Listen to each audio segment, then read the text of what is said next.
A Christmas Carol, by Charles Dickens. Preface. I have endeavoured in this ghostly little book to raise the ghost of an idea which shall not put my readers out of humour with themselves, with each other, with the season, or with me. May it haunt their houses pleasantly, and no one wish to lay it. Their faithful friend and servant, Charles Dickens. December, 1843. Stave 1. Marley's Ghost. Marley was dead, to begin with. There is no doubt whatever about that. The register of his burial was signed by the clergyman, the clerk, the undertaker, and the chief mourner. Scrooge signed it, and Scrooge's name was good upon change for anything he chose to put his hand to. Old Marley was as dead as a door-nail. Mind, I don't mean to say that I know, of my own knowledge, what there is particularly dead about a door-nail. I might have been inclined myself to regard a coffin-nail as the deadest piece of ironmongery in the trade. But the wisdom of our ancestors is in the simile, and my unhallowed hands shall not disturb it, or the country is done for. You will therefore permit me to repeat emphatically that Marley was as dead as a door-nail. Scrooge knew he was dead? Of course he did. How could it be otherwise? Scrooge and he were partners for I don't know how many years. Scrooge was his sole executor, his sole administrator, his sole assign, his sole residuary legatee, his sole friend and sole mourner. And even Scrooge was not so dreadfully cut up by the sad event but that he was an excellent man of business on the very day of the funeral, and solemnized it with an undoubted bargain. The mention of Marley's funeral brings me back to the point I started from. There is no doubt that Marley was dead. This must be distinctly understood, or nothing wonderful can come of the story I am going to relate. If we were not perfectly convinced that Hamlet's father died before the play began, there would be nothing more remarkable in his taking a stroll at night in an easterly wind upon his own ramparts, than there would be in any other middle-aged gentleman rashly turning out after dark in a breezy spot, say St. Paul's churchyard, for instance, literally to astonish his son's weak mind. Scrooge never painted out old Marley's name. There it stood years afterwards above the warehouse door, Scrooge and Marley. The firm was known as Scrooge and Marley. Sometimes people new to the business called Scrooge Scrooge, and sometimes Marley, but he answered to both names. It was all the same to him. Oh, but he was a tight-fisted hand at the grindstone, Scrooge. A squeezing, wrenching, grasping, scraping, clutching, covetous old sinner, hard and sharp as flint, from which no steel had ever struck out generous fire, secret and self-contained and solitary as an oyster. The cold within him froze his old features, nipped his pointed nose, shrivelled his cheek, stiffened his gait, made his eyes red, his thin lips blue, and spoke out shrewdly in his grating voice. A frosty rime was on his head, and on his eyebrows and his wiry chin. He carried his own low temperature always about with him. He iced his office in the dog-days, and didn't thaw it 1 degree at Christmas. External heat and cold had little influence on Scrooge. No warmth could warm, no wintry weather chill him. No wind that blew was bitterer than he, no falling snow was more intent upon its purpose, no pelting rain less open to entreaty. Foul weather didn't know where to have him. The heaviest rain and snow and hail and sleet could boast of the advantage over him in only one respect. They often came down handsomely, and Scrooge never did. Nobody ever stopped him in the street to say, with gladsome looks, "My dear Scrooge, how are you? When will you come to see me?" No beggars implored him to bestow a trifle, no children asked him what it was o'clock. No man or woman ever once in all his life inquired the way to such and such a place of Scrooge. Even the blind men's dogs appeared to know him, and when they saw him coming on, would tug their owners into doorways and up courts, and then would wag their tails as though they said, "No eye at all is better than an evil one, dark master." But what did Scrooge care? It was the very thing he liked. To edge his way along the crowded paths of life, warning all human sympathy to keep its distance, was what the knowing ones call nuts to Scrooge. Once upon a time, of all the good days in the year, on Christmas Eve, old Scrooge sat busy in his counting-house. It was cold, bleak, biting weather, foggy withal, and he could hear the people in the court outside go wheezing up and down, beating their hands upon their breasts, and stamping their feet upon the pavement stones to warm them. The city clocks had only just gone 3, but it was quite dark already. It had not been light all day, and candles were flaring in the windows of the neighboring offices like ruddy smears upon the palpable brown air. The fog came pouring in at every chink and keyhole, and was so dense without that although the court was of the narrowest, the houses opposite were mere phantoms. To see the dingy cloud come drooping down, obscuring everything, one might have thought that nature lived hard by and was brewing on a large scale. The door of Scrooge's counting-house was open, that he might keep his eye upon his clerk, who, in a dismal little cell beyond, a sort of tank, was copying letters. Scrooge had a very small fire, but the clerk's fire was so much smaller that it looked like one coal. But he couldn't replenish it, for Scrooge kept the coal-box in his own room, and so surely as the clerk came in with the shovel, the master predicted that it would be necessary for them to part. Wherefore the clerk put on his white comforter, and tried to warm himself at the candle, in which effort, not being a man of a strong imagination, he failed. "A Merry Christmas, uncle! God save you!" cried a cheerful voice. It was the voice of Scrooge's nephew, who came upon him so quickly that this was the first intimation he had of his approach. "Bah!" said Scrooge. "Humbug!" He had so heated himself with his rapid walking in the fog and frost, this nephew of Scrooge's, that he was all in a glow. His face was ruddy and handsome, his eyes sparkled, and his breath smoked again. "Christmas a humbug, uncle?" said Scrooge's nephew. "You don't mean that, I am sure." "I do," said Scrooge. "Merry Christmas! What right have you to be merry? What reason have you to be merry? You're poor enough." "Oh, come then," returned the nephew gaily. "What right have you to be dismal? What reason have you to be morose? You're rich enough."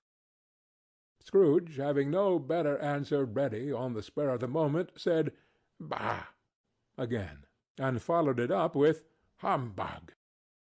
"Don't be cross, uncle," said the nephew. "Oh, what else can I be," returned the uncle, "when I live in such a world of fools as this? Merry Christmas! Out upon Merry Christmas!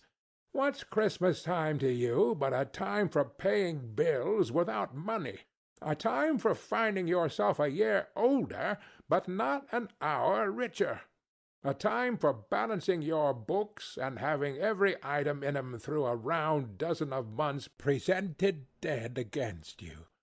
If I could work my will," said Scrooge indignantly, "every idiot who goes about with 'Merry Christmas' on his lips should be boiled with his own pudding, and buried with a stake of holly through his heart. He should." "Uncle!" pleaded the nephew. "Nephew," returned the uncle sternly, "keep Christmas in your own way, and let me keep it in mine." "Keep it?" repeated Scrooge's nephew. "But you don't keep it." "Let me leave it alone, then," said Scrooge. "Much good may it do you. Much good has it ever done you." "There are many things from which I might have derived good, by which I have not profited, I dare say," returned the nephew. "Christmas among the rest.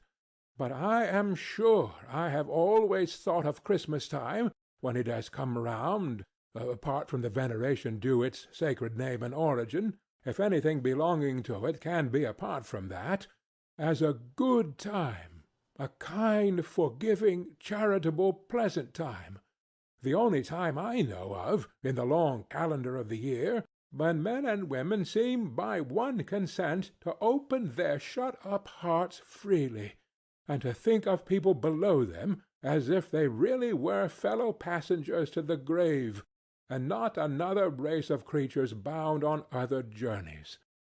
And therefore, uncle, though it has never put a scrap of gold or silver in my pocket, I believe that it has done me good, and will do me good, and I say, God bless it."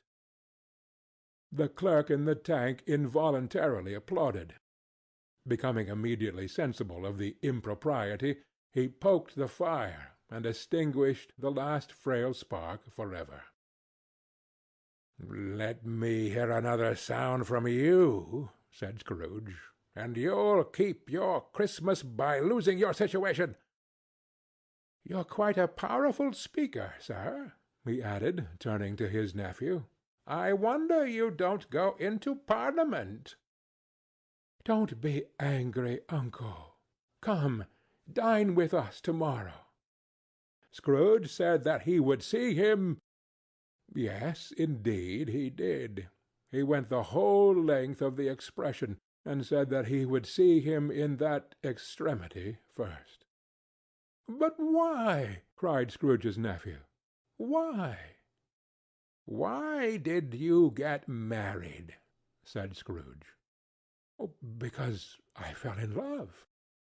"Because you fell in love," growled Scrooge, as if that were the only one thing in the world more ridiculous than a Merry Christmas.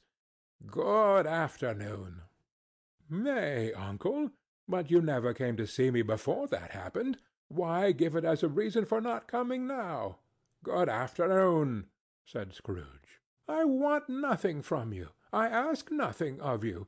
Why cannot we be friends?" "Good afternoon," said Scrooge. "I am sorry, with all my heart, to find you so resolute. We have never had any quarrel to which I have been a party, but I have made the trial in homage to Christmas, and I'll keep my Christmas humor to the last. So, a Merry Christmas, uncle." "Good afternoon," said Scrooge. "And a Happy New Year." "Good afternoon," said Scrooge. His nephew left the room without an angry word notwithstanding. He stopped at the outer door to bestow the greetings of the season on the clerk, who, cold as he was warmer than Scrooge, for he returned them cordially. "There's another fellow," muttered Scrooge, who overheard him. "My clerk with 15 shillings a week, and a wife and family, talking about a Merry Christmas. I'll retire to Bedlam." This lunatic, in letting Scrooge's nephew out, had let two other people in. They were portly gentlemen, pleasant to behold, and now stood with their hats off in Scrooge's office. They had books and papers in their hands, and bowed to him. "Scrooge and Marley's, I believe," said one of the gentlemen, referring to his list. "Have I the pleasure of addressing Mr. Scrooge or Mr. Marley?" "Mr. Marley has been dead these 7 years," Scrooge replied. "He died 7 years ago, this very night." "We have no doubt his liberality is well represented by his surviving partner," said the gentleman, presenting his credentials. It certainly was, for they had been two kindred spirits. At the ominous word liberality, Scrooge frowned, and shook his head, and handed the credentials back. "At this festive season of the year, Mr. Scrooge," said the gentleman, taking up a pen, "it is more than usually desirable that we should make some slight provision for the poor and destitute, who suffer greatly at the present time. Many thousands are in want of common necessaries. Hundreds of thousands are in want of common comforts, sir." "Are there no prisons?" asked Scrooge. "Oh, plenty of prisons," said the gentleman, laying down the pen again.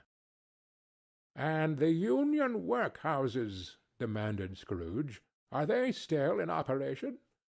"They are still," returned the gentleman. "I wish I could say they were not." "The treadmill and the poor law are in full vigor, then?" said Scrooge. "Both very busy, sir." "Ah! I was afraid, from what you said at first, that something had occurred to stop them in their useful course," said Scrooge. "I'm very glad to hear it." "Under the impression that they scarcely furnish Christian cheer of mind or body to the multitude," returned the gentleman, "a few of us are endeavoring to raise a fund to buy the poor some meat and drink, and means of warmth. We choose this time because it is a time, of all others, when want is keenly felt, and abundance rejoices. What shall we put you down for?" "Nothing," Scrooge replied. "Ah, you wish to remain anonymous?" "I wish to be left alone," said Scrooge. "Since you ask me what I wish, gentlemen, that is my answer.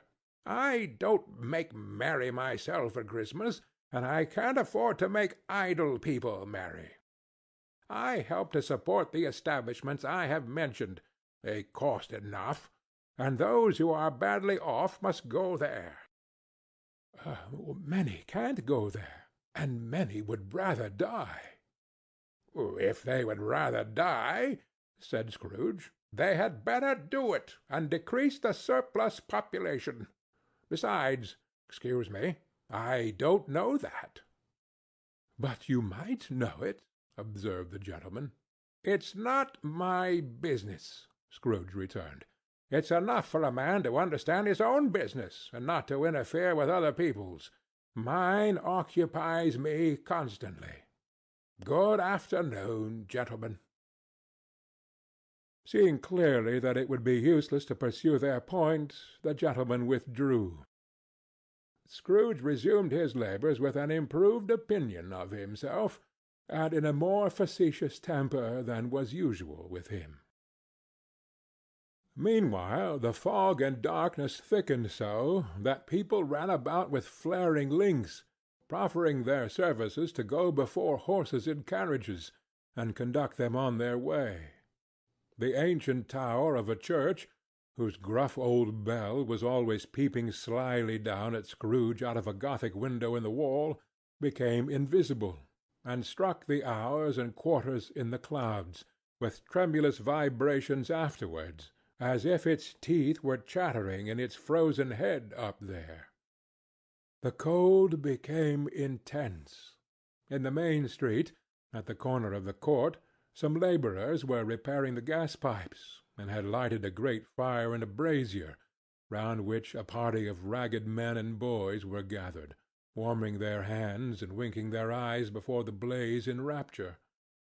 The water-plug being left in solitude, its overflowings sullenly congealed and turned to misanthropic ice. The brightness of the shops, where holly sprigs and berries crackled in the lamp heat of the windows, made pale faces ruddy as they passed. Poulterers' and grocers' trades became a splendid joke, a glorious pageant with which it was next to impossible to believe that such dull principles as bargain and sale had anything to do. The Lord Mayor, in the stronghold of the mighty mansion house, gave orders to his 50 cooks and butlers to keep Christmas as a Lord Mayor's household should, and even the little tailor, whom he had fined 5 shillings on the previous Monday for being drunk and bloodthirsty in the streets, stirred up to-morrow's pudding in his garret, while his lean wife and the baby sallied out to buy the beef. Foggier yet and colder, piercing, searching, biting cold. If the good St. Dunstan had but nipped the evil spirit's nose with a touch of such weather as that, instead of using his familiar weapons, then indeed he would have roared to lusty purpose. The owner of one scant young nose, gnawed and mumbled by the hungry cold as bones are gnawed by dogs, stooped down at Scrooge's keyhole to regale him with a Christmas carol. But at the first sound of "God bless you, merry gentlemen, may nothing you dismay," Scrooge seized the ruler with such energy of action that the singer fled in terror, leaving the keyhole to the fog, an even more congenial frost. At length the hour of shutting up the counting-house arrived. With an ill will Scrooge dismounted from his stool, and tacitly admitted the fact to the expectant clerk in the tank, who instantly snuffed his candle out and put on his hat. "You'll want all day to-morrow, I suppose?" said Scrooge. "If quite convenient, sir." "It's not convenient," said Scrooge, "and it's not fair. If I was to stop 1/2-crown for it, you'd think yourself ill-used, I'll be bound." The clerk smiled faintly. "And yet," said Scrooge, "you don't think me ill-used when I pay a day's wages for no work." The clerk observed that it was only once a year. "A poor excuse for picking a man's pocket every 25th of December," said Scrooge, buttoning his great-coat to the chin. "But I suppose you must have the whole day. Be here all the earlier next morning." The clerk promised that he would, and Scrooge walked out with a growl. The office was closed in a twinkling, and the clerk, with the long ends of his white comforter dangling below his waist, for he boasted no greatcoat, went down a slide-on Cornhill at the end of a lane of boys 20 times, in honor of its being Christmas Eve, and then ran home to Camden Town as hard as he could pelt, to play at blindman's buff. Scrooge took his melancholy dinner in his usual melancholy tavern, and having read all the newspapers, and beguiled the rest of the evening with his banker's book, went home to bed. He lived in chambers which had once belonged to his deceased partner. They were a gloomy suite of rooms in a lowering pile of building up a yard, where it had so little business to be, that one could scarcely help fancying it must have run there when it was a young house, playing at hide-and-seek with other houses, and forgotten the way out again. It was old enough now, and dreary enough, for nobody lived in it but Scrooge, the other rooms being all let out as offices. The yard was so dark that even Scrooge, who knew its every stone, was fain to grope with his hands. The fog and frost so hung about the black old gateway of the house that it seemed as if the genius of the weather sat in mournful meditation on the threshold.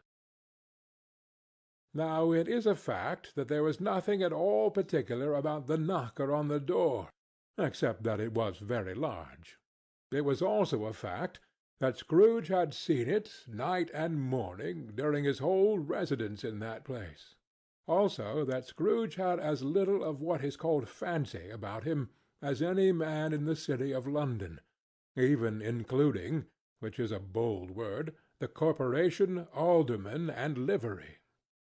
Let it also be borne in mind that Scrooge had not bestowed one thought on Marley since his last mention of his 7 years dead partner that afternoon.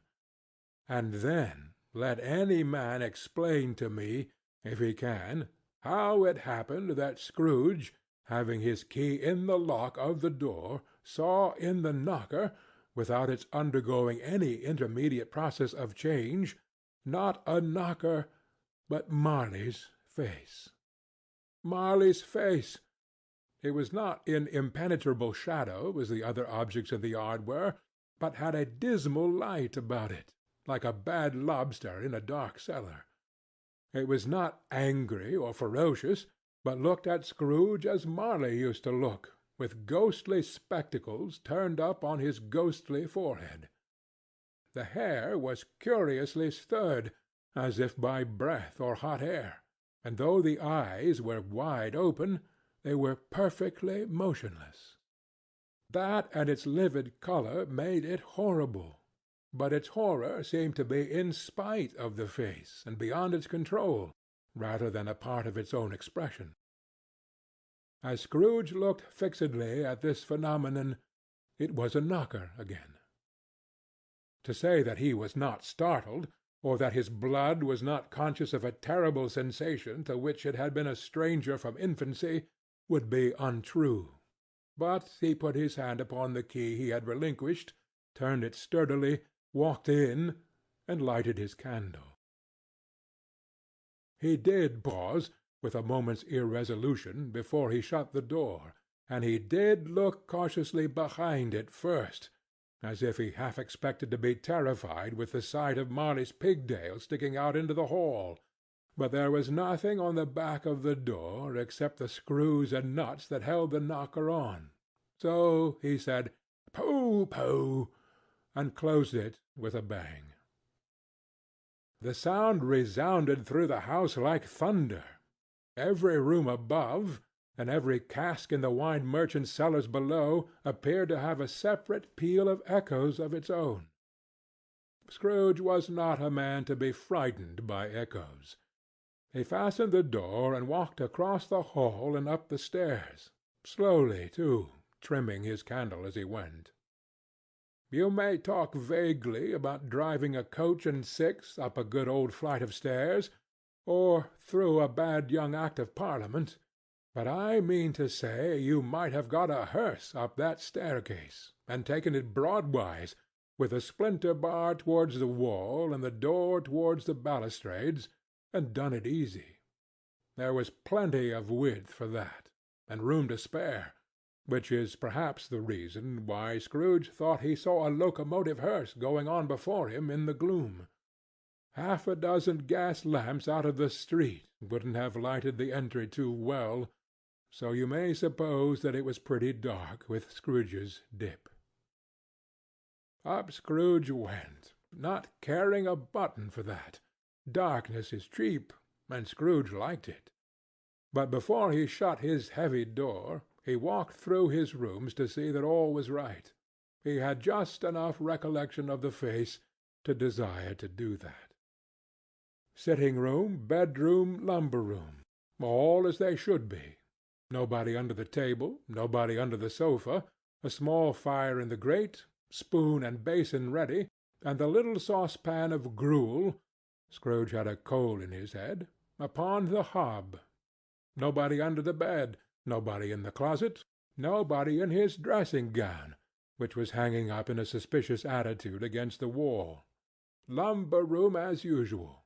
Old fire-guard, old shoes, 2 fish-baskets, washing-stand on 3 legs, and a poker. Quite satisfied, he closed his door, and locked himself in, double-locked himself in, which was not his custom. Thus secured against surprise, he took off his cravat, put on his dressing-gown and slippers and his nightcap, and sat down before the fire to take his gruel. It was a very low fire indeed, nothing on such a bitter night. He was obliged to sit close to it and brood over it before he could extract the least sensation of warmth from such a handful of fuel. The fireplace was an old one, built by some Dutch merchant long ago, and paved all round with quaint Dutch tiles, designed to illustrate the Scriptures. There were Cains and Abels, Pharaoh's daughters, queens of Sheba, angelic messengers descending through the air on clouds like feather-beds, Abrahams, Belshazzars, apostles pulling off to sea in butter-boats, hundreds of figures to attract his thoughts. And yet that face of Marley, 7 years dead, came like the ancient prophet's rod and swallowed up the whole.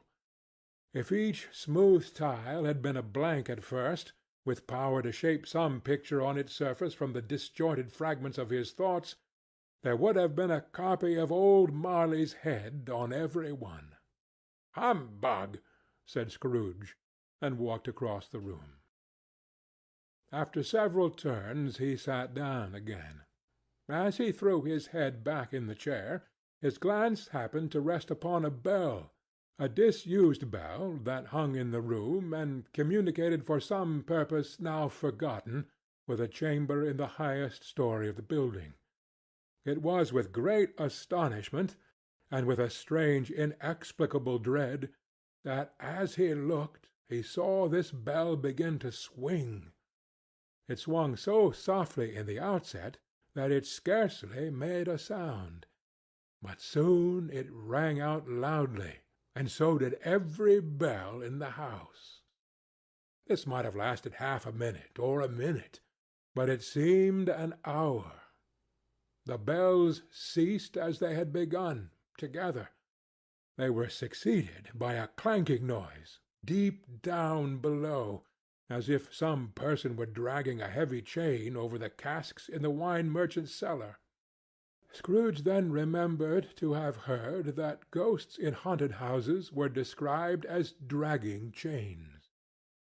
The cellar door flew open with a booming sound, and then he heard the noise much louder on the floors below, then coming up the stairs, then coming straight towards his door. "Ah, it's humbug still," said Scrooge. "I won't believe it." His colour changed, though, when, without a pause, it came on through the heavy door, and passed into the room before his eyes. Upon its coming in, the dying flame leaped up, as though it cried, "I know him! Marley's ghost!" and fell again. The same face, the very same. Marley in his pigtail, usual waistcoat, tights, and boots, the tassels on the latter bristling, like his pigtail in his coat-skirts, and the hair upon his head. The chain he drew was clasped about his middle. It was long, and wound about him like a tail, and it was made, for Scrooge observed it closely, of cash-boxes, keys, padlocks, ledgers, deeds, and heavy purses, wrought in steel. His body was transparent, so that Scrooge, observing him, and looking through his waistcoat, could see the two buttons on his coat behind. Scrooge had often heard it said that Marley had no bowels, but he had never believed it until now. Nor did he believe it even now, though he looked the phantom through and through, and saw it standing before him, though he felt the chilling influence of its death-cold eyes, and marked the very texture of the folded kerchief bound about its head and chin, which wrapper he had not observed before, he was still incredulous, and fought against his senses. "How now?" said Scrooge, caustic and cold as ever. "What do you want with me?" "Much." Marley's voice, no doubt about it. "Who are you?" "Ask me who I was." "Who were you, then?" said Scrooge, raising his voice. "You're particular for a shade." He was going to say "to a shade," but substituted this as more appropriate. "In life I was your partner, Jacob Marley." Can you sit down?" asked Scrooge, looking doubtfully at him. "I can." "Do it, then." Scrooge asked the question because he didn't know whether a ghost so transparent might find himself in a condition to take a chair, and felt that in the event of its being impossible, it might involve the necessity of an embarrassing explanation. But the ghost sat down on the opposite side of the fireplace, as if he were quite used to it. "You don't believe in me," observed the ghost. "I don't," said Scrooge. "What evidence would you have of my reality beyond that of your senses?" "I don't know," said Scrooge. "Why do you doubt your senses?" "Because," said Scrooge, "a little thing affects them. A slight disorder of the stomach makes them cheats. You may be an undigested bit of beef, a blot of mustard, a crumb of cheese, a fragment of an underdone potato. There's more of gravy than of grave about you, whatever you are." Scrooge was not much in the habit of cracking jokes, nor did he feel in his heart by any means waggish then. The truth is that he tried to be smart, as a means of distracting his own attention and keeping down his terror, for the spectre's voice disturbed the very marrow in his bones.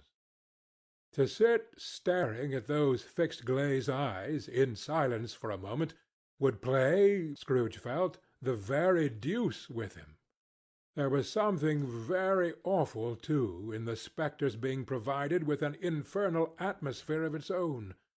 Scrooge could not feel it himself, but this was clearly the case, for though the ghost sat perfectly motionless, its hair and skirts and tassels were still agitated, as by the hot vapour from an oven.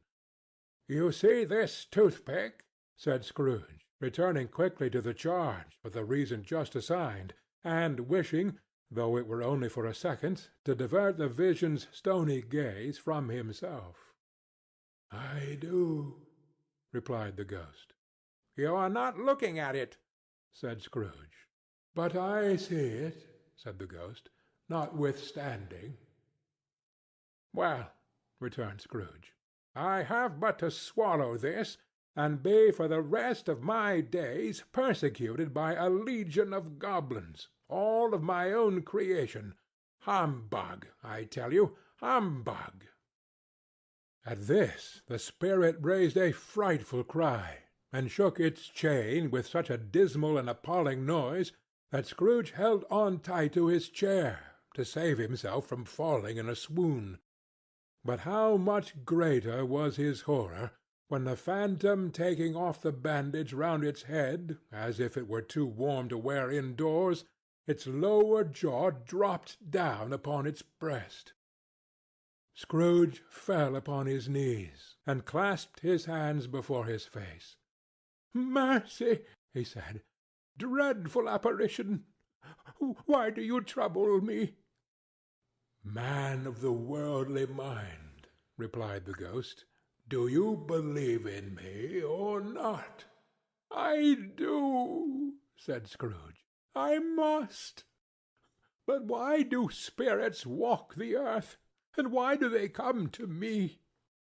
"It is required of every man," the ghost returned, "that the spirit within him should walk abroad among his fellow men, and travel far and wide.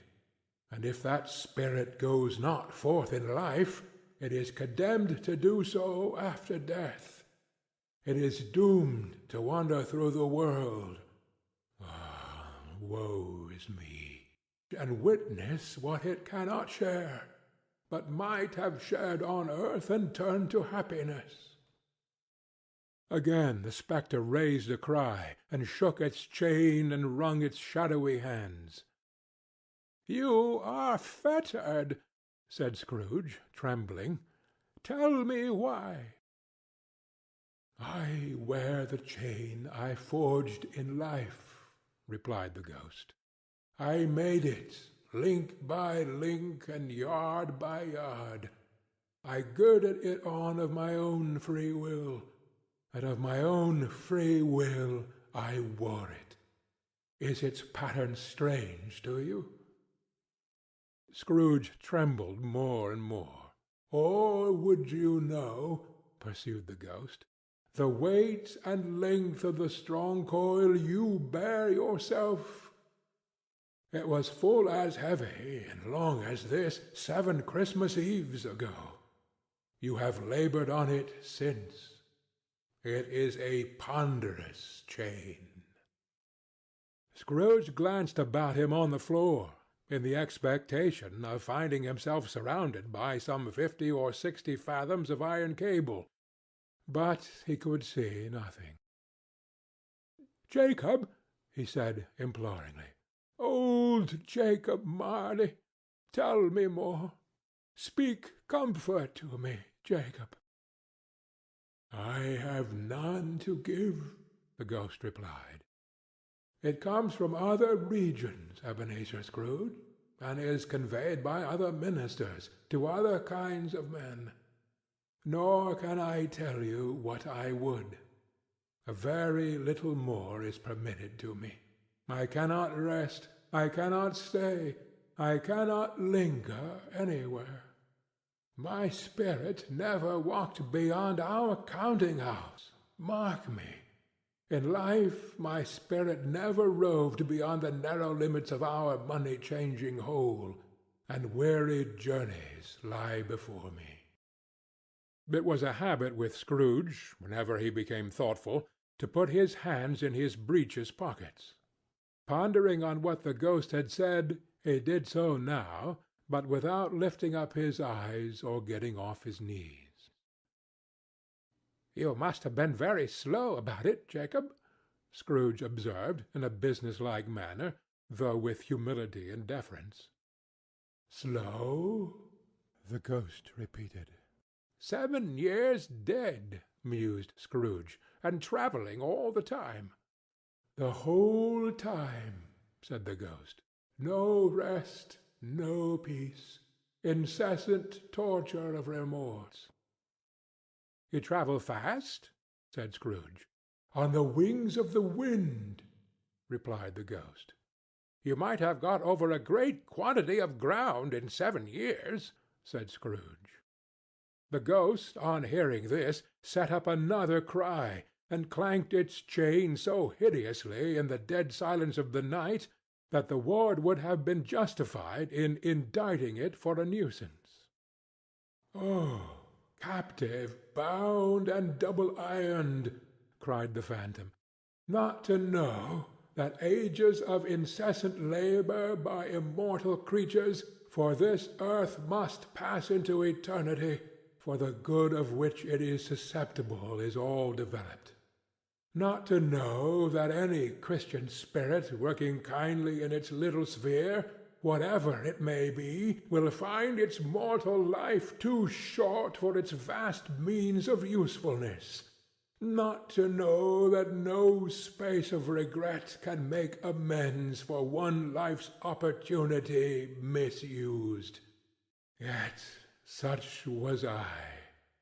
Oh, such was I." "But you were always a good man of business, Jacob," faltered Scrooge, who now began to apply this to himself. "Business!" cried the ghost, wringing its hands again. "Mankind was my business. The common welfare was my business.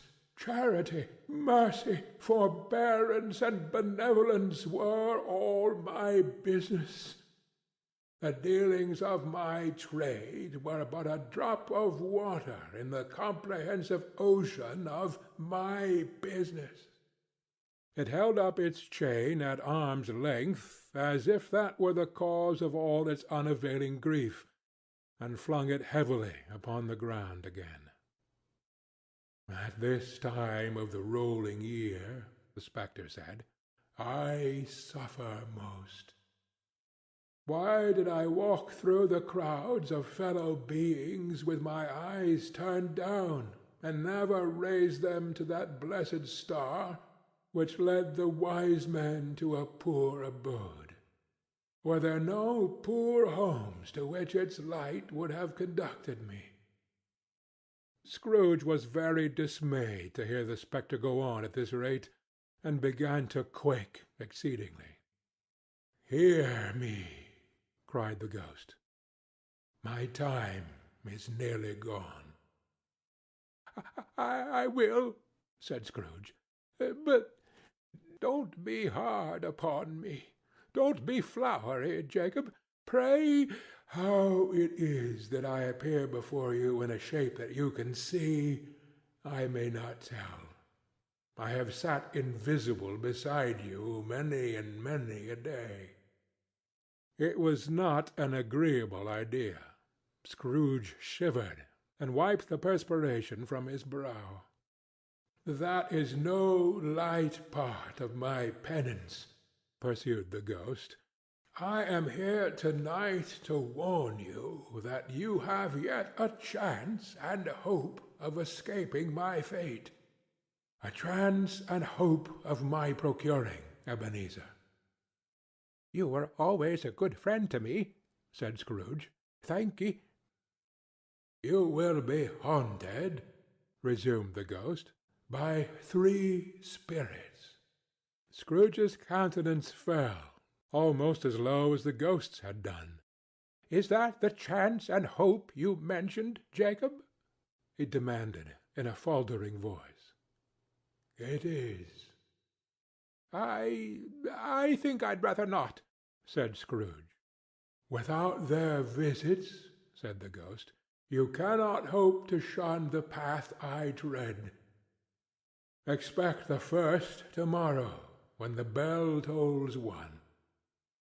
Couldn't I take them all at once and have it over, Jacob? hinted Scrooge. Expect the second on the next night, at the same hour. The third upon the next night, when the last stroke of 12 has ceased to vibrate. Look to see me no more, and look that for your own sake you remember what has passed between us. When it had said these words, the spectre took its wrapper from the table and bound it round its head as before. Scrooge knew this by the smart sound its teeth made when the jaws were brought together by the bandage.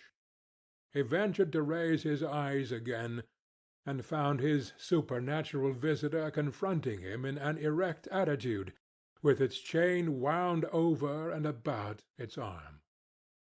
The apparition walked backward from him, and at every step it took the window raised itself a little, so that when the spectre reached it, it was wide open. It beckoned Scrooge to approach, which he did. When they were within 2 paces of each other, Marley's ghost held up its hand, warning him to come no nearer. Scrooge stopped, not so much in obedience as in surprise and fear, for on the raising of the hand he became sensible of confused noises in the air, incoherent sounds of lamentation and regret, wailings inexpressibly sorrowful and self-accusatory. The spectre, after listening for a moment, joined in the mournful dirge, and floated out upon the bleak, dark night. Scrooge followed to the window, desperate in his curiosity. He looked out. The air was filled with phantoms, wandering hither and thither in restless haste, and moaning as they went. Every one of them wore chains like Marley's ghost. Some few, they might be guilty governments, were linked together. None were free. Many had been personally known to Scrooge in their lives. He had been quite familiar with one old ghost, in a white waistcoat, with a monstrous iron safe attached to his ankle, who cried piteously at being unable to assist a wretched woman with an infant, whom it saw below upon a doorstep. The misery with them all was, clearly, that they sought to interfere for good in human matters, and had lost the power forever. Whether these creatures faded into mist, or mist enshrouded them, he could not tell. But they and their spirit voices faded together, and the night became as it had been when he walked home. Scrooge closed the window and examined the door by which the ghost had entered. It was double-locked, as he had locked it with his own hands, and the bolts were undisturbed. He tried to say "Humbug," but stopped at the first syllable. and being, from the emotion he had undergone, or the fatigues of the day, or his glimpse of the invisible world, or the dull conversation of the ghost, or the lateness of the hour, much need of repose, went straight to bed without undressing, and fell asleep upon the instant. A Christmas Carol by Charles Dickens. Stave 2. The first of the three spirits. When Scrooge awoke, it was so dark that, looking out of bed, he could scarcely distinguish the transparent window from the opaque walls of his chamber. He was endeavouring to pierce the darkness with his ferret eyes, when the chimes of a neighbouring church struck the 4 quarters. So he listened for the hour. To his great astonishment, the heavy bell went on from 6 to 7, and from 7 to 8, and regularly up to 12, then stopped. 12! It was past 2 when he went to bed. The clock was wrong. An icicle must have got into the works. 12! He touched the spring of his repeater to correct this most preposterous clock. Its rapid little pulse beat 12, and stopped. "Why, it isn't possible," said Scrooge, "that I can have slept through a whole day and far into another night. It isn't possible that anything has happened to the sun, and this is 12 at noon." The idea being an alarming one, he scrambled out of bed and groped his way to the window. He was obliged to rub the frost off with the sleeve of his dressing-gown before he could see anything, and could see very little then. All he could make out was that it was still very foggy and extremely cold, and that there was no noise of people running to and fro and making a great stir, as there unquestionably would have been if night had beaten off bright day and taken possession of the world. This was a great relief, because 3 days after sight of the first of exchange paid to Mr. Ebenezer Scrooge or his order, and so forth, would have become a mere United States security if there were no days to count by. Scrooge went to bed again and thought, and thought, and thought it over and over and over, and could make nothing of it. The more he thought, the more perplexed he was, and the more he endeavored not to think, the more he thought. Marley's ghost bothered him exceedingly. Every time he resolved within himself, after mature inquiry, that it was all a dream, his mind flew back again, like a strong string released, to its first position, and presented the same problem to be worked all through. Was it a dream or not? Scrooge lay in this state until the chime had gone 3 quarters more, when he remembered, on a sudden, that the ghost had warned him of a visitation when the bell tolled 1. He resolved to lie awake until the hour was past, and, considering that he could no more go to sleep than go to heaven, this was perhaps the wisest resolution in his power. The quarter was so long that he was more than once convinced he must have sunk into a doze unconsciously and missed the clock. At length it broke upon his listening ear. Ding-dong! "A quarter past," said Scrooge, counting. "Ding-dong! 1/2 past," said Scrooge. "Ding-dong! 1/4 to it," said Scrooge. "Ding-dong! The hour itself," said Scrooge triumphantly, "and nothing else." He spoke before the hour bell sounded, which it now did with a deep, dull, hollow, melancholy 1. Light flashed up in the room upon the instant, and the curtains of his bed were drawn. The curtains of his bed were drawn aside, I tell you, by a hand. Not the curtains at his feet, nor the curtains at his back, but those to which his face was addressed. The curtains of his bed were drawn aside, and Scrooge, starting up into a half-recumbent attitude, found himself face to face with the unearthly visitor who drew them, as close to it as I am now to you, and I am standing in the spirit at your elbow. It was a strange figure, like a child, yet not so like a child as like an old man viewed through some supernatural medium which gave him the appearance of having receded from the view, and being diminished to a child's proportions.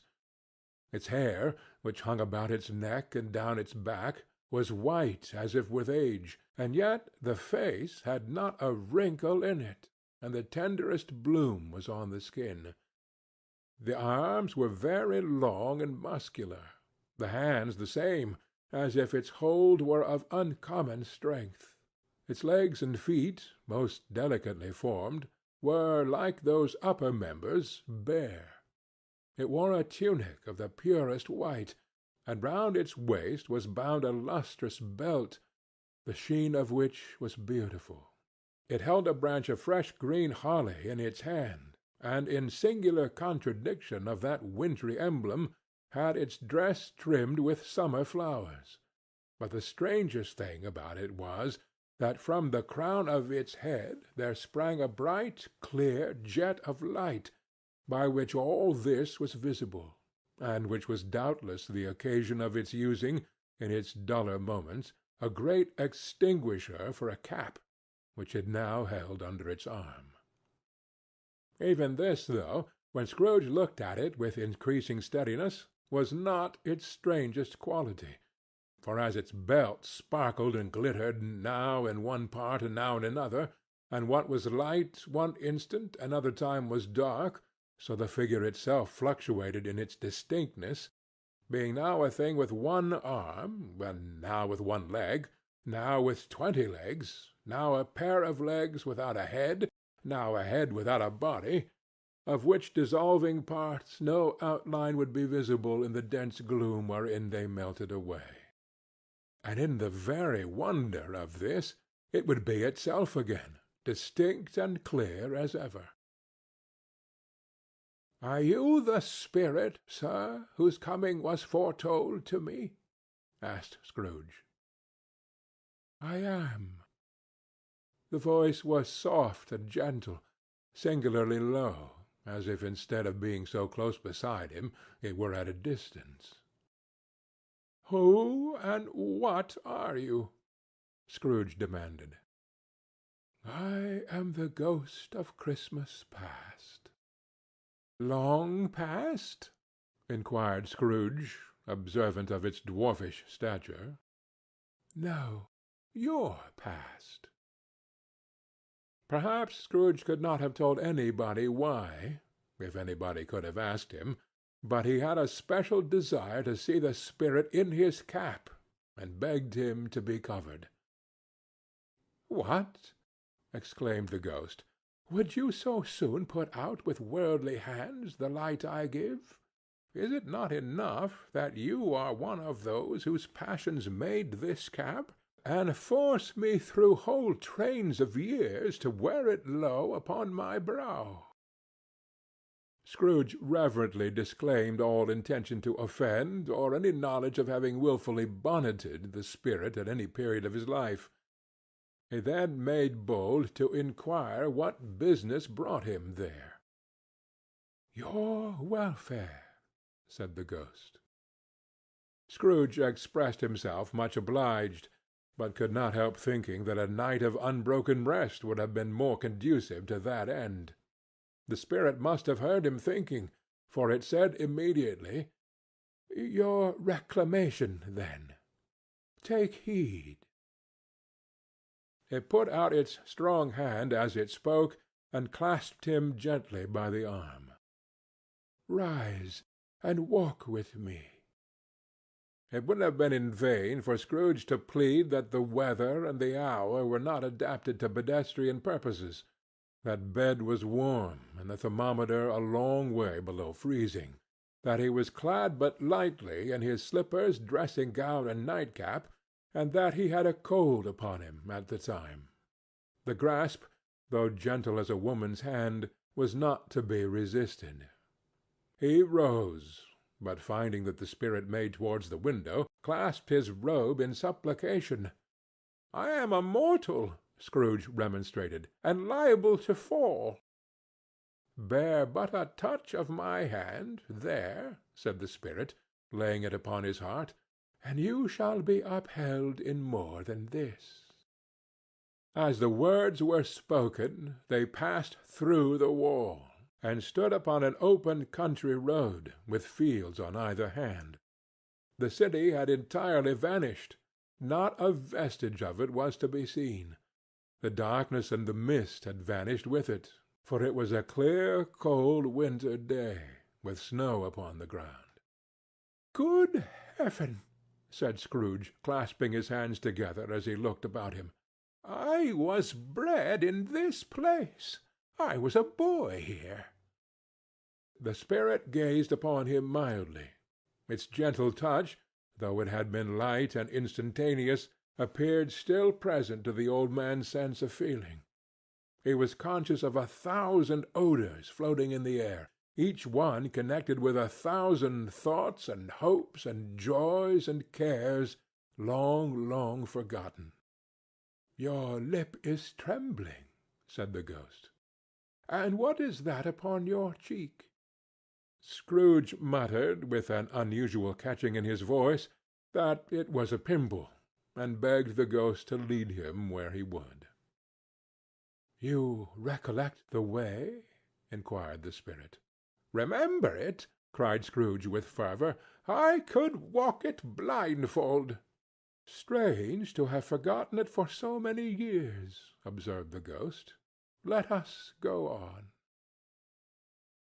They walked along the road, Scrooge recognizing every gate and post and tree, until a little market town appeared in the distance, with its bridge, its church, and winding river.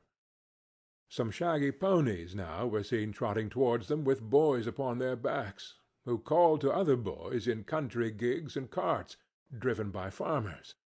All these boys were in great spirits, and shouted to each other, until the broad fields were so full of merry music that the crisp air laughed to hear it. "These are but shadows of the things that have been," said the ghost. "They have no consciousness of us." The jocund travellers came on, and as they came, Scrooge knew and named them, every one. Why was he rejoiced beyond all bounds to see them?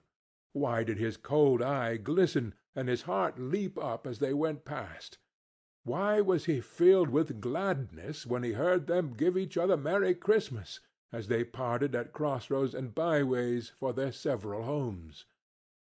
What was Merry Christmas to Scrooge? Out upon Merry Christmas! What good had it ever done to him? "The school is not quite deserted," said the ghost. "A solitary child, neglected by his friends, is left there still." Scrooge said he knew it, and he sobbed. They left the high road by a well-remembered lane, and soon approached a mansion of dull red brick, with a little weathercock-surmounted cupola on the roof, and a bell hanging in it.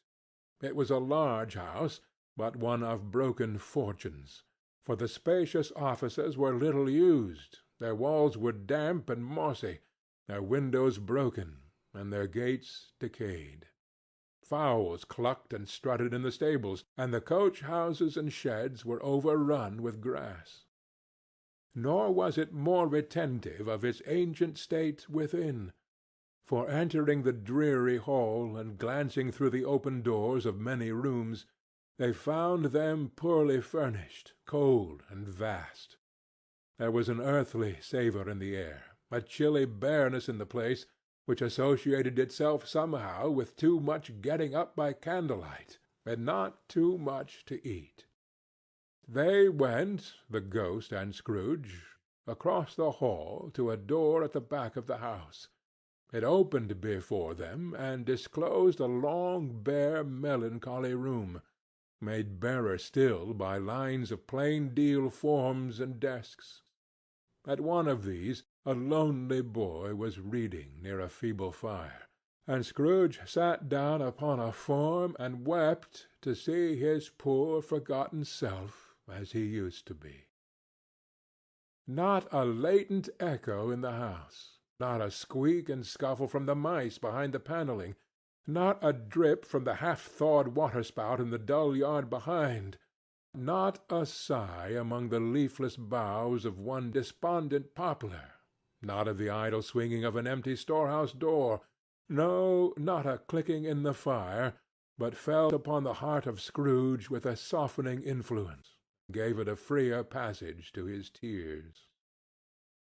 The spirit touched him on his arm, and pointed to his younger self, intent upon his reading. Suddenly a man in foreign garments, wonderfully real and distinct to look at, stood outside the window, with an axe stuck in his belt, and leading by the bridle an ass laden with wood. "Why, it's Ali Baba!" Scrooge exclaimed in ecstasy. "It's dear old honest Ali Baba! Yes, yes, I know. Oh, one Christmas time, when yonder solitary child was left here all alone, he did come for the first time, just like that poor boy. And Valentine," said Scrooge, "and his wild brother Orson, there they go, and what's his name? Who was put down in his drawers asleep at the gate of Damascus. Don't you see him? And the Sultan's groom turned upside down by the genie. Oh, there he is upon his head. Serve him right. I'm glad of it. What business had he to be married to the princess?" To hear Scrooge expending all the earnestness of his nature on such objects, in a most extraordinary voice between laughing and crying, and to see his heightened and excited face, would have been a surprise to his business friends in the city, indeed. "Oh, there's the parrot!" cried Scrooge. "Green body and yellow tail, with a thing like a lettuce growing out of the top of his head. Oh, there he is. Poor Robin Crusoe, he called him, when he came home again after sailing round the island. Poor Robin Crusoe! Where have you been, Robin Crusoe?" The man thought he was dreaming, but he wasn't. It was the parrot, you know. Oh, there goes Friday, running for his life to the little creek. Hallo! Hoop! Hallo! Then, with a rapidity of transition very foreign to his usual character, he said, in pity for his former self, "Poor boy!" and cried again. "I wish," Scrooge muttered, putting his hand in his pocket and looking about him after drying his eyes with his cuff. "But it's too late now." "What is the matter?" asked the spirit. "Nothing," said Scrooge. "Nothing. There was a boy singing a Christmas carol at my door last night. I should like to have given him something. That's all." The ghost smiled thoughtfully, and waved his hand, saying it as he did so, "Let us see another Christmas." Scrooge's former self grew larger at the words, and the room became a little darker and more dirty. The panels shrunk, the windows cracked, fragments of plaster fell out of the ceiling, and the naked laths were shown instead. But how all this was brought about, Scrooge knew no more than you do. He only knew that it was quite correct, that everything had happened so, that there he was, alone again, when all the other boys had gone home for the jolly holidays. He was not reading now, but walking up and down despairingly. Scrooge looked at the ghost, and with a mournful shaking of his head, glanced anxiously towards the door. It opened, and a little girl, much younger than the boy, came darting in and putting her arms about his neck, and, often kissing him, addressed him as her "dear, dear brother." I have come to bring you home, dear brother," said the child, clapping her tiny hands and bending down to laugh. "To bring you home, home, home." "Home, little Fan?" returned the boy. "Yes," said the child, brimful of glee. "Home for good and all, home for ever and ever. Father is so much kinder than he used to be that home's like heaven. He spoke so gently to me one dear night when I was going to bed that I was not afraid to ask him once more if you might come home. And he said yes, you should, and sent me in a coach to bring you. And you're to be a man," said the child, opening her eyes, "and are never to come back here. But first we're to be together all the Christmas long, and have the merriest time in all the world." "You're quite a woman, little Fan," exclaimed the boy. She clapped her hands and laughed and tried to touch his head, but being too little, laughed again and stood on tiptoe to embrace him. Then she began to drag him, in her childish eagerness, towards the door, and he, nothing loth to go, accompanied her. A terrible voice in the hall cried, "Bring down Master Scrooge's box. There!" And in the hall appeared the schoolmaster himself, who glared on Master Scrooge with a ferocious condescension, and threw him into a dreadful state of mind by shaking hands with him. He then conveyed him and his sister into the veriest old well of a shivering best parlour that ever was seen, where the maps upon the wall, and the celestial and terrestrial globes in the windows, were waxy with cold.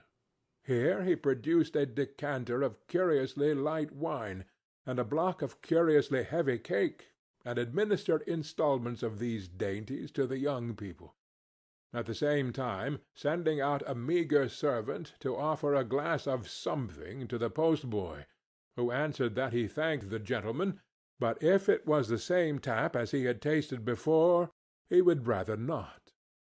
Master Scrooge's trunk being by this time tied on to the top of the chaise, the children bade the schoolmaster good-bye right willingly, and getting into it, drove gaily down the garden sweep, the quick wheels dashing the hoar-frost and snow from off the dark leaves of the evergreens like spray. "Always a delicate creature, whom a breath might have withered," said the ghost, "but she had a large heart." "So she had," cried Scrooge. "You're right. I will not gainsay it, Spirit. God forbid." "She died a woman," said the ghost, "and had, as I think, children." "One child," Scrooge returned. "True," said the ghost. "Your nephew." Scrooge seemed uneasy in his mind, and answered briefly, "Yes." Although they had but that moment left the school behind them, they were now in the busy thoroughfares of a city, where shadowy passengers passed and repassed, where shadowy carts and coaches battled for their way, and all the strife and tumult of a real city were. It was made plain enough by the dressing of the shops that here too it was Christmas time again, but it was evening, and the streets were lighted up. The ghost stopped at a certain warehouse door, and asked Scrooge if he knew it. "Know it?" said Scrooge. "Was I apprenticed here?" They went in. At sight of an old gentleman in a Welsh wig, sitting behind such a high desk that if he had been 2 inches taller he must have knocked his head against the ceiling, Scrooge cried in great excitement, "Why, it's old Fezziwig! Bless his heart, it's Fezziwig alive again!"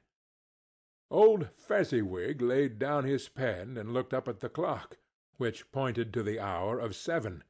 He rubbed his hands, adjusted his capacious waistcoat, laughed all over himself from his shoes to his organ of benevolence, and called out in a comfortable, oily, rich, fat, jovial voice, "Yo there, Ebenezer! Dick!" Scrooge's former self, now grown a young man, came briskly in, accompanied by his fellow prentice. "Dick Wilkins, to be sure," said Scrooge to the ghost. "Bless me, yes, there he is. He was very much attached to me, was Dick. Poor Dick! Dear, dear!" "Yo-ho, my boys," said Fezziwig. "No more work to-night. Christmas Eve, Dick. Christmas, Ebenezer. Let's have the shutters up," cried old Fezziwig, with a sharp clap of his hands, "before a man can say Jack Robinson." You wouldn't believe how these two fellows went at it. They charged into the street with the shutters, 1, 2, 3, had 'em up in their places, 4, 5, 6, barred 'em and pinned 'em, 7, 8, 9, and came back before you could have got to 12, panting like racehorses. "Hi-le-ho!" cried old Fezziwig, skipping down from the high desk with wonderful agility. "Clear away, my lads, and let's have a lots of room here. Hi-le-ho, Dick! Cheer up, Ebenezer!" Clear away! There was nothing they wouldn't have cleared away, or couldn't have cleared away, with old Fezziwig looking on. It was done in a minute. Every movable was packed off, as if it were dismissed from public life for evermore. The floor was swept and watered, the lamps were trimmed, fuel was heaped upon the fire, and the warehouse was as snug and warm and dry and bright a ball-room as you would desire to see upon a winter's night. In came a fiddler with a music-book, and went up to the lofty desk, and made an orchestra of it, and tuned like 50 stomach-aches. In came Mrs. Fezziwig, one vast substantial smile. In came the 3 Miss Fezziwigs, beaming and lovable. In came the 6 young followers whose hearts they broke. In came all the young men and women employed in the business. In came the housemaid, with her cousin the baker. In came the cook, with her brother's particular friend the milkman. In came the boy from over the way, who was suspected of not having board enough from his master, trying to hide himself behind the girl from the next door but one, who was proved to have had her ears pulled by her mistress.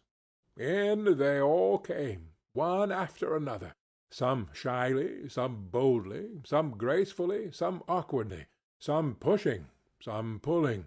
In they all came, anyhow and everyhow.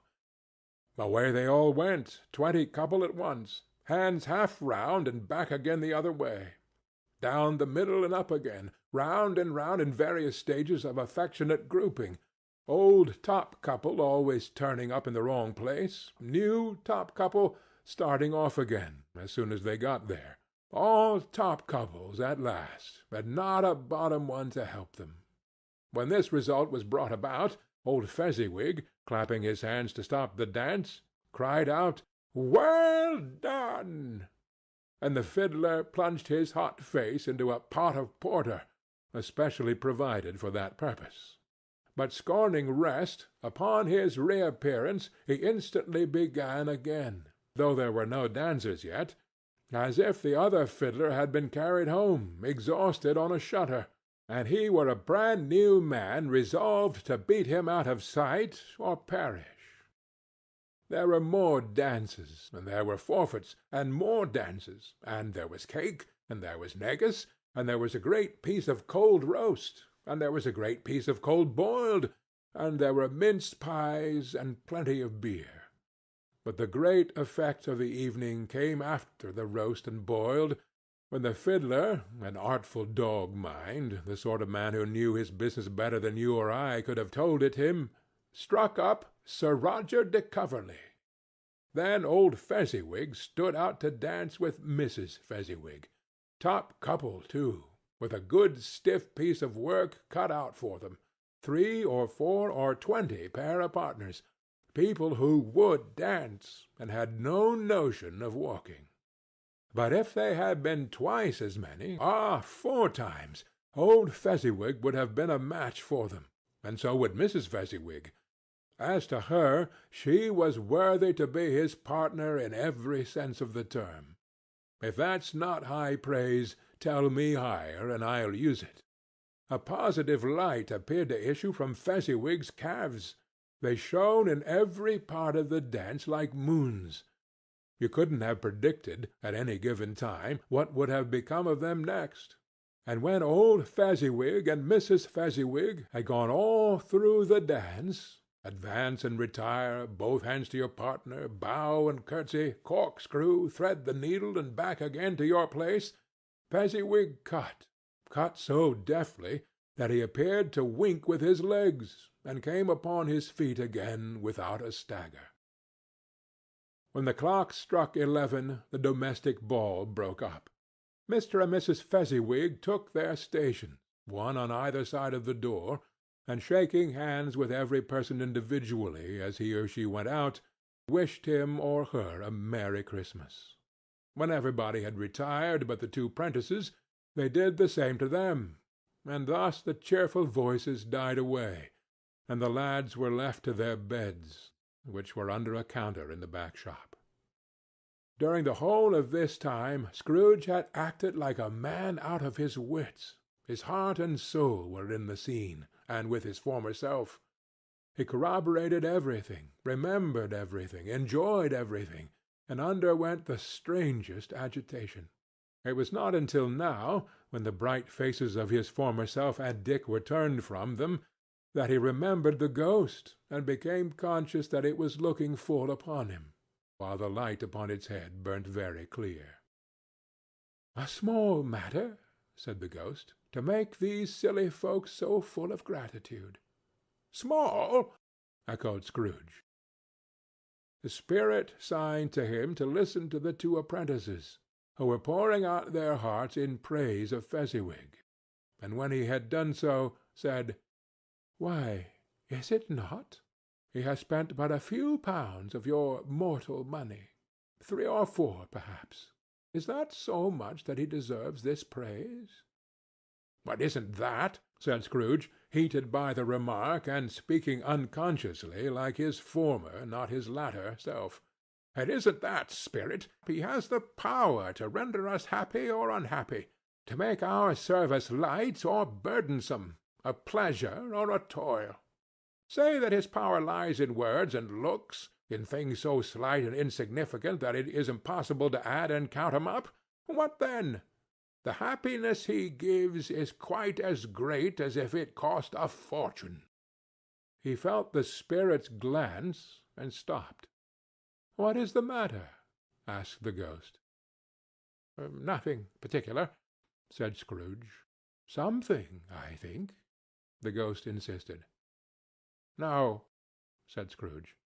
"No, I should like to be able to say a word or two to my clerk just now. That's all." His former self turned down the lamps as he gave utterance to the wish, and Scrooge and the ghost again stood side by side in the open air. "My time grows short," observed the spirit. "Quick!"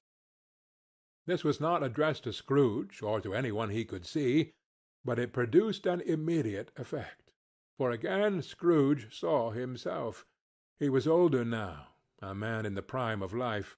His face had not the harsh and rigid lines of later years, but it had begun to wear the signs of care and avarice.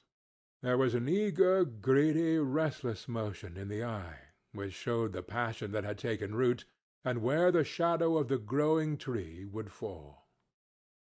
He was not alone, but sat by the side of a fair young girl in a mourning dress, in whose eyes there were tears, which sparkled in the light that shone out of the ghost of Christmas past. "It matters little," she said softly. "To you, very little.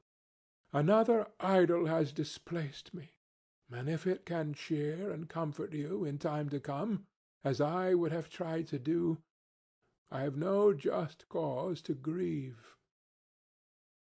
"What idol has displaced you?" he rejoined.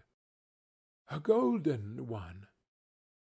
"This is the even-handed dealing of the world," he said. "There is nothing on which it is so hard as poverty, and there is nothing it professes to condemn with such severity as the pursuit of wealth." "You fear the world too much," she answered gently. "All your other hopes have merged into the hope of being beyond the chance of its sordid reproach. I have seen your nobler aspirations fall off, one by one, until the master passion, gain, engrosses you. Have I not?" "What then?"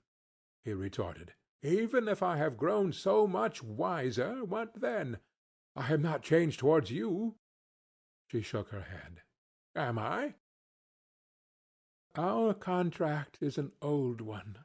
It was made when we were both poor and content to be so, until, in good season, we could improve our worldly fortune by our patient industry. You are changed. When it was made, you were another man." "I was a boy," he said impatiently. "Your own feeling tells you that you were not what you are," she returned.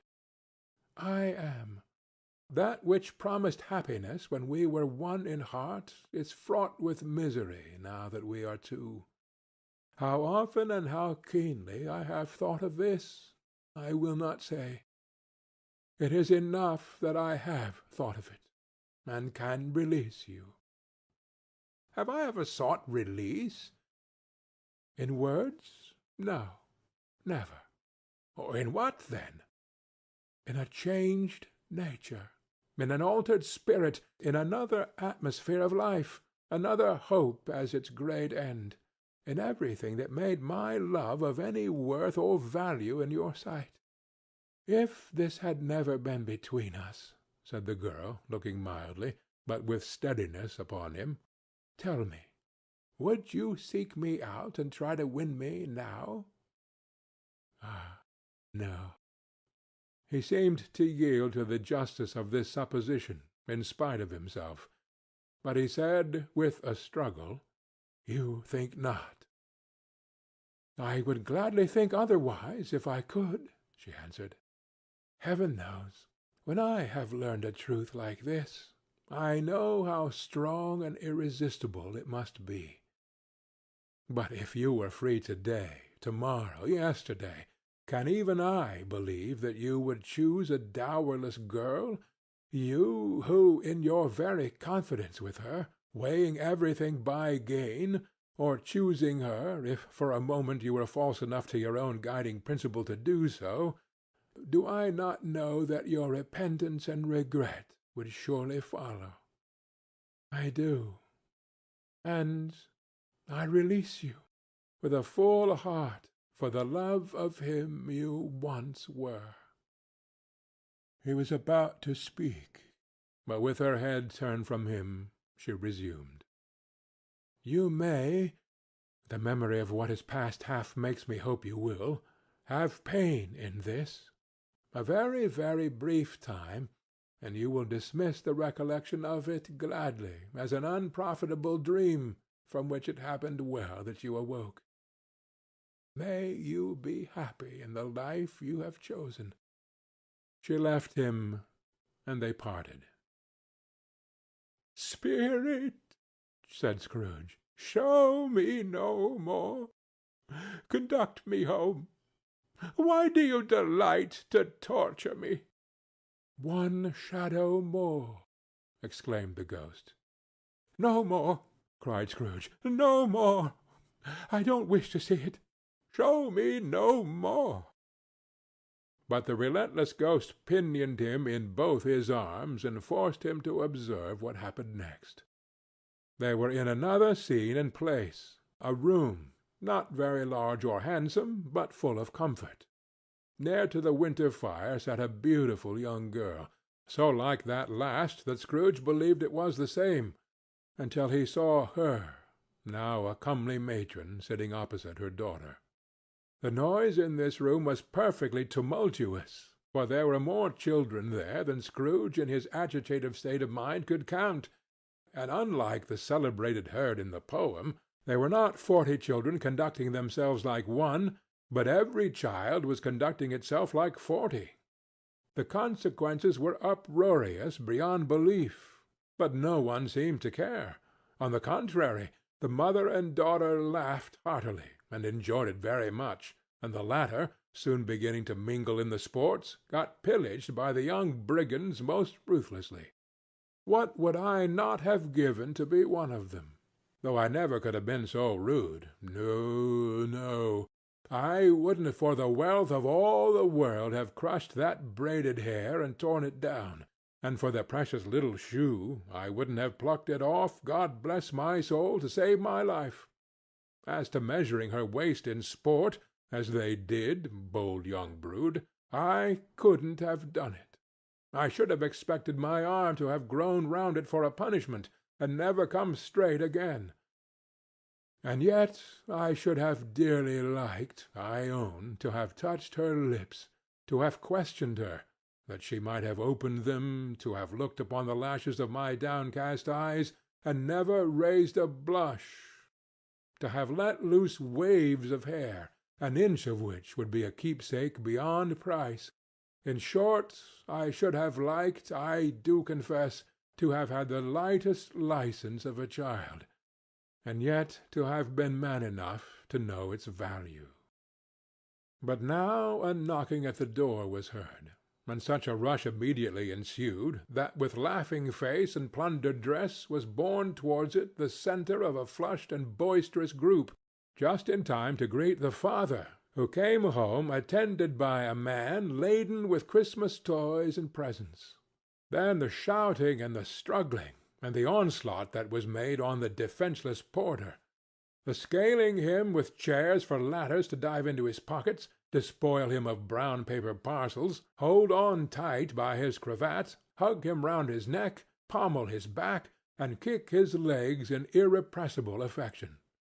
The shouts of wonder and delight with which the development of every package was received, the terrible announcement that the baby had been taken in the act of putting a doll's frying-pan into his mouth, and was more than suspected of having swallowed a fictitious turkey, glued on a wooden platter.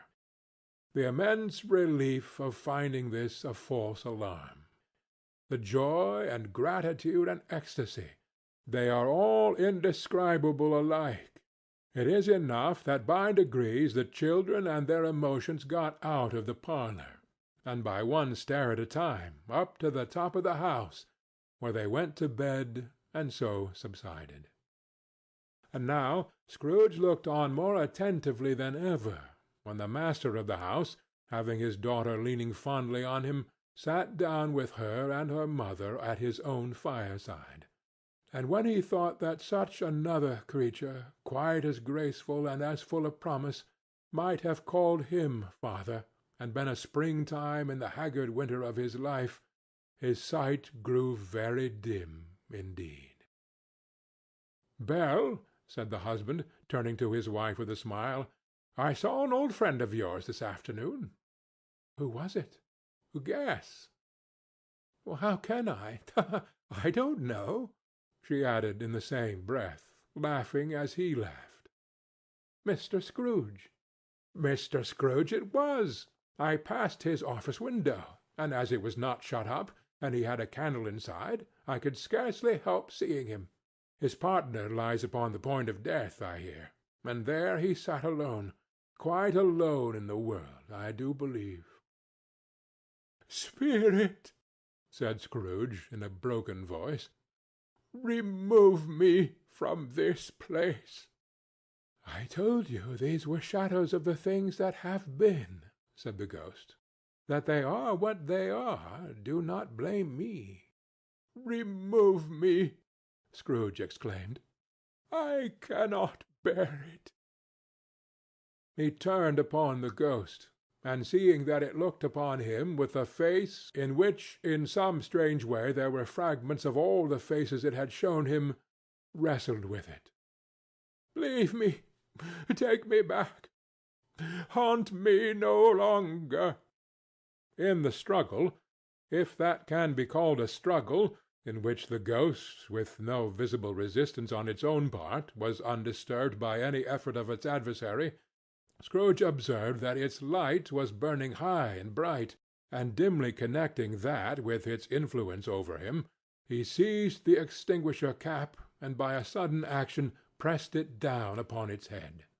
The spirit dropped beneath it, so that the extinguisher covered its whole form, but though Scrooge pressed it down with all his force, he could not hide the light, which streamed from under it in an unbroken flood upon the ground. He was conscious of being exhausted and overcome by an irresistible drowsiness, and further, of being in his own bedroom. He gave the cap a parting squeeze, in which his hand relaxed, and had barely time to reel to bed before he sank into a heavy sleep. End of Stave 2. A Christmas Carol, by Charles Dickens. Stave 3. The second of the three spirits. Awakening in the middle of a prodigiously tough snore, and sitting up in bed to get his thoughts together, Scrooge had no occasion to be told that the bell was again upon the stroke of 1. He felt that he was restored to consciousness in the right nick of time for the especial purpose of holding a conference with the second messenger dispatched to him through Jacob Marley's intervention. But finding that he turned uncomfortably cold when he began to wonder which of his curtains this new spectre would draw back, he put them every one aside with his own hands, and lying down again established a sharp lookout all round the bed. For he wished to challenge the spirit on the moment of its appearance, and did not wish to be taken by surprise and made nervous. Gentlemen of the free and easy sort, who plume themselves on being acquainted with a move or two, and being usually equal to the time of day, express the wide range of their capacity for adventure by observing that they are good for anything from pitch and toss to manslaughter, between which opposite extremes no doubt there lies a tolerably wide and comprehensive range of subjects. Without venturing for Scrooge quite as heartily as this, I don't mind calling on you to believe that he was ready for a good broad field of strange appearances, and that nothing between a baby and a rhinoceros would have astonished him very much. Now, being prepared for almost anything, he was not by any means prepared for nothing, and consequently, when the bell struck 1 and no shape appeared, he was taken with a violent fit of trembling. 5 minutes, 10 minutes, a quarter of an hour went by, yet nothing came. All this time he lay upon his bed, the very core and centre of a blaze of ruddy light, which streamed upon it when the clock proclaimed the hour, and which, being only light, was more alarming than a dozen ghosts, as he was powerless to make out what it meant or would be at, and was sometimes apprehensive that he might be at that very moment an interesting case of spontaneous combustion, without having the consolation of knowing it. At last, however, he began to think, as you and I would have thought at first, for it is always the person not in the predicament who knows what ought to have been done in it, and would unquestionably have done it too. At last, I say, he began to think that the source and secret of this ghostly light might be in the adjoining room, from whence, on further tracing it, it seemed to shine. This idea taking full possession of his mind, he got up softly, and shuffled in his slippers to the door. The moment Scrooge's hand was on the lock, a strange voice called him by his name and bade him enter. He obeyed. It was his own room, there was no doubt about that, but it had undergone a surprising transformation. The walls and ceiling were so hung with living green that it looked like a perfect grove, from every part of which bright gleaming berries glistened. The crisp leaves of holly, mistletoe, and ivy reflected back the light, as if so many little mirrors had been scattered there, and such a mighty blaze went roaring up the chimney as that dull petrification of a hearth had never known in Scrooge's time, or Marley's, or for many and many a winter season gone.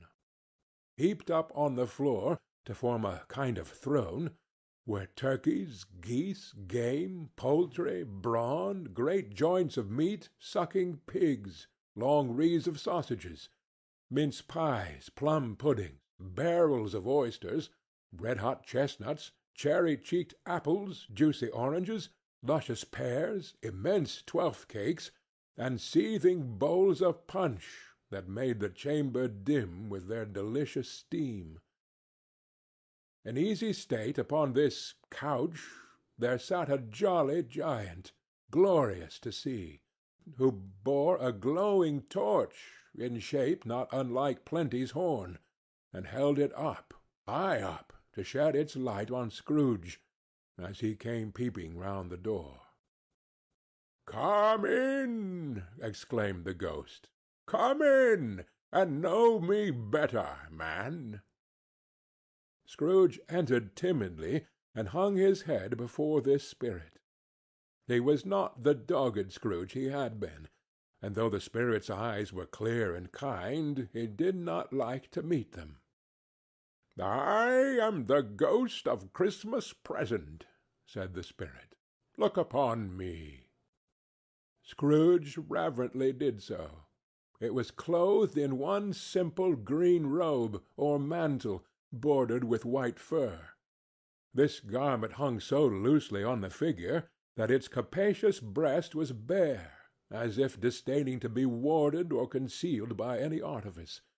Its feet, observable beneath the ample folds of the garment, were also bare, and on its head it wore no other covering than a holly wreath, set here and there with shining icicles.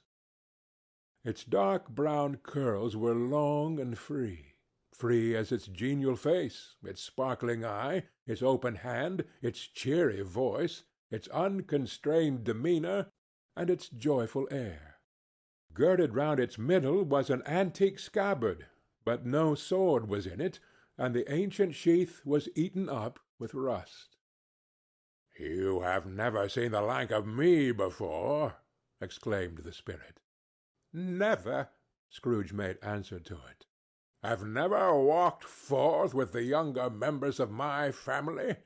Meaning, for I am very young, my elder brothers born in these later years?" pursued the phantom. "I don't think I have," said Scrooge. "I am afraid I have not. Have you had many brothers, spirit?" "More than 1,800," said the ghost. "Oh, a tremendous family to provide for," muttered Scrooge. The ghost of Christmas Present rose. "Spirit," said Scrooge submissively, "conduct me where you will. I went forth last night on compulsion, and I learnt a lesson which is working now. To-night, if you have aught to teach me, let me profit by it." "Touch my robe." Scrooge did as he was told, and held it fast. Holly, mistletoe, red berries, ivy, turkeys, geese, game, poultry, brawn, meat, pigs, sausages, oysters, pies, puddings, fruit, and punch all vanished instantly.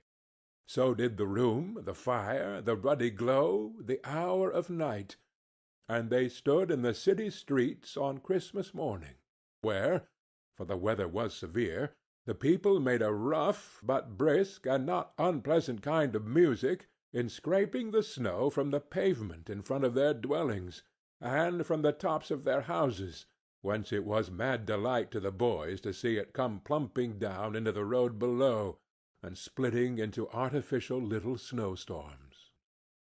The house fronts looked black enough, and the windows blacker, contrasting with the smooth white sheet of snow upon the roofs, and with the dirtier snow upon the ground, which last deposit had been ploughed up in deep furrows by the heavy wheels of carts and wagons, furrows that crossed and recrossed each other hundreds of times where the great streets branched off and made intricate channels, hard to trace in the thick yellow and icy water. The sky was gloomy, and the shortest streets were choked up with a dingy mist, half thawed, half frozen, whose heavier particles descended in a shower of sooty atoms, as if all the chimneys in Great Britain had, by one consent, caught fire, and were blazing away to their dear hearts' content. There was nothing very cheerful in the climate or the town, and yet there was an air of cheerfulness abroad that the clearest summer air and the brightest summer sun might have endeavored to diffuse in vain. For the people who were shoveling away on the housetops were jovial and full of glee, calling out to one another from the parapets, and now and then exchanging a facetious snowball, better-natured missile far than many a wordy jest, laughing heartily if it went right, and not less heartily if it went wrong. The poulterers' shops were still half open, and the fruiterers were radiant in their glory.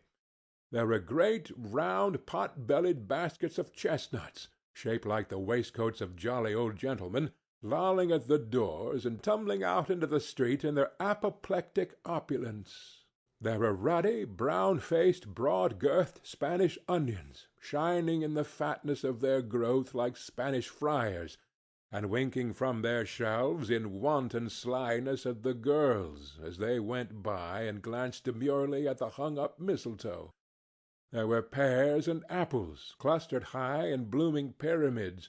There were bunches of grapes, made, in the shopkeeper's benevolence, to dangle from conspicuous hooks, that people's mouths might water gratis as they passed. There were piles of filberts, mossy and brown, recalling, in their fragrance, ancient walks among the woods and pleasant shufflings ankle-deep through withered leaves. There were Norfolk biffins, squat and swarthy, setting off the yellow of the oranges and lemons, and in the great compactness of their juicy persons, urgently entreating and beseeching to be carried home in paper bags and eaten after dinner. The very gold and silver fish set forth among these choice fruits in a bowl, though members of a dull and stagnant-blooded race, appeared to know that there was something going on, and to a fish went gasping round and round their little world in slow and passionless excitement. The grocers! Oh, the grocers! Nearly closed, with perhaps 2 shutters down, or 1, but through these gaps such glimpses! It was not alone that the scales descending on the counter made a merry sound, or that the twine and roller parted company so briskly, or that the canisters were rattled up and down like juggling tricks, or even that the blended scents of tea and coffee were so grateful to the nose, or even that the raisins were so plentiful and rare, the almonds so extremely white, the sticks of cinnamon so long and straight, the other spices so delicious, the candied fruits so caked and spotted with molten sugar as to make the coldest lookers-on feel faint and subsequently bilious. Nor was it that the figs were moist and pulpy, or that the French plums blushed in modest tartness from their highly decorated boxes, or that everything was good to eat and in its Christmas dress.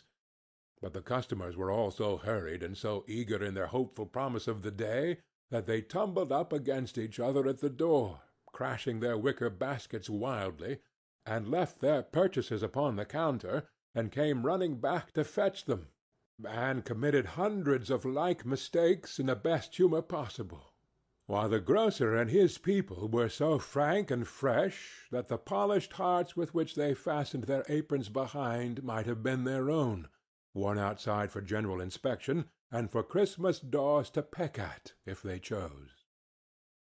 But soon the steeples called good people all to church and chapel, and away they came, flocking through the streets in their best clothes and with their gayest faces, and at the same time there emerged from scores of by-streets, lanes, and nameless turnings innumerable people, carrying their dinners to the bakers' shops. The sight of these poor revellers appeared to interest the spirit very much, for he stood with Scrooge beside him in a baker's doorway, and taking off the covers as their bearers passed, sprinkled incense on their dinners from his torch. and it was a very uncommon kind of torch, for once or twice, when there were angry words between some dinner-carriers who had jostled each other, he shed a few drops of water on them from it, and their good humour was restored directly. For they said it was a shame to quarrel upon Christmas Day, and so it was. God love it, so it was. In time the bells ceased, and the bakers were shut up, and yet there was a genial shadowing forth of all these dinners and the progress of their cooking in the thawed blotch of wet above each baker's oven, where the pavement smoked as if its stones were cooking too. "Is there a peculiar flavour in what you sprinkle from your torch?" asked Scrooge. "There is. My own." "Would it apply to any kind of dinner on this day?" asked Scrooge. "To any kindly given. To a poor one most." "Why to a poor one most?" asked Scrooge. "Because it needs it most." "Spirit," said Scrooge, after a moment's thought, "I wonder you, of all the beings in the many worlds about us, should desire to cramp these people's opportunities of innocent enjoyment." "I?" cried the spirit. "You would deprive them of their means of dining every 7th day, often the only day on which they can be said to dine at all," said Scrooge. "Wouldn't you?" "I?" cried the spirit. "You seek to close these places on the 7th day," said Scrooge, "and it comes to the same thing." "I seek?" exclaimed the spirit. "Forgive me if I am wrong. It has been done in your name, or at least in that of your family," said Scrooge. "There are some upon this earth of yours," returned the spirit, "who lay claim to know us, and who do their deeds of passion, pride, ill-will, hatred, envy, bigotry, and selfishness in our name, who are as strange to us and all our kith and kin as if they had never lived. Remember that, and charge their doings on themselves, not us." Scrooge promised that he would, and they went on, invisible, as they had been before, into the suburbs of the town. It was a remarkable quality of the ghost, which Scrooge had observed at the baker's, that notwithstanding his gigantic size, he could accommodate himself to any place with ease, and that he stood beneath a low roof quite as gracefully and like a supernatural creature as it was possible he could have done in any lofty hall. And perhaps it was the pleasure the good spirit had in showing off this power of his, or else it was his own kind, generous-hearted nature, and his sympathy with all poor men, that led him straight to Scrooge's clerk's, for there he went, and took Scrooge with him, holding to his robe. And on the threshold of the door the spirit smiled, and stopped to bless Bob Cratchit's dwelling with the sprinkling of his torch. Think of that! Bob had 15 bob a week himself. He pocketed on Saturdays but 15 copies of his Christian name, and yet the ghost of Christmas Present blessed his 4-roomed house. Then up rose Mrs. Cratchit, Cratchit's wife, dressed out but poorly in a twice-turned gown, but brave in ribbons, which are cheap and make a goodly show for 6pence, and she laid the cloth, assisted by Belinda Cratchit, second of her daughters, also brave in ribbons, while Master Peter Cratchit plunged a fork into the saucepan of potatoes, and getting the corners of his monstrous shirt-collar, Bob's private property conferred upon his son and heir in honor of the day, into his mouth, rejoiced to find himself so gallantly attired, and yearned to show his linen in the fashionable parks.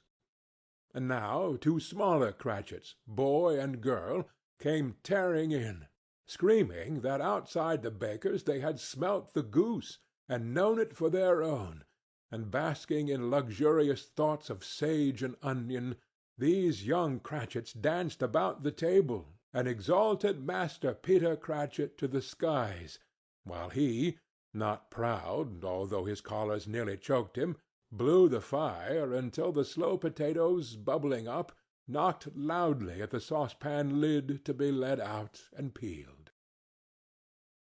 "What has ever got your precious father, then?" said Mrs. Cratchit. "And your brother, Tiny Tim?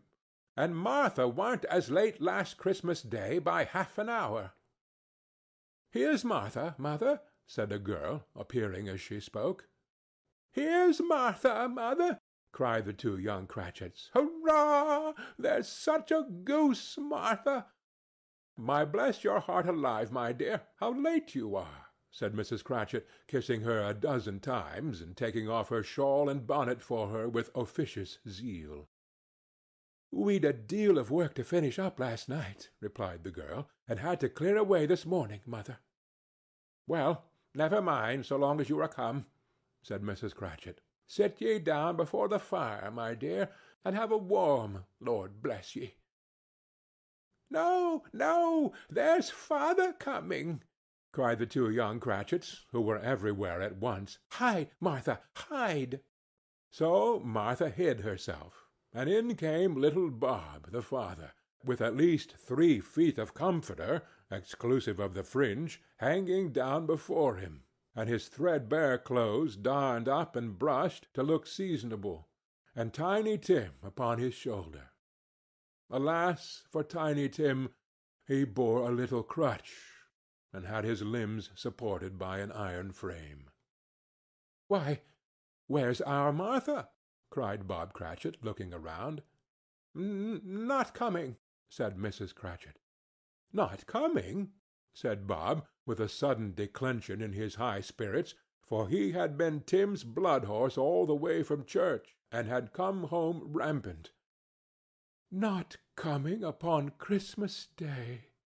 Martha didn't like to see him disappointed, if it were only in joke, so she came out prematurely from behind the closet door and ran into his arms, while the two young Cratchits hustled Tiny Tim and bore him off into the wash-house, that he might hear the pudding singing in the copper. "And how did little Tim behave?" said Mrs. Cratchit, when she had rallied Bob on his credulity, and Bob had hugged his daughter to his heart's content. "Oh, as good as gold," said Bob, "and better. Somehow he gets thoughtful, sitting by himself so much, and thinks the strangest things you ever heard. He told me, coming home, that he hoped the people saw him in the church, because he was a cripple, and it might be pleasant to them to remember on Christmas Day, 'Who made the lame beggars walk, and blind men see.'" Bob's voice was tremulous when he told them this, and trembled more when he said that Tiny Tim was growing strong and hearty. His active little crutch was heard upon the floor, and back came Tiny Tim before another word was spoken, escorted by his brother and sister to his stool before the fire, and while Bob, turning up his cuffs, as if, poor fellow, they were capable of being made more shabby, compounded some hot mixture in a jug with gin and lemons, and stirred it round and put it on the hob to simmer. Master Peter and the two ubiquitous young Cratchits went to fetch the goose, with which they soon returned in high procession. Such a bustle ensued that you might have thought a goose the rarest of all birds, a feathered phenomenon, to which a black swan was a matter of course.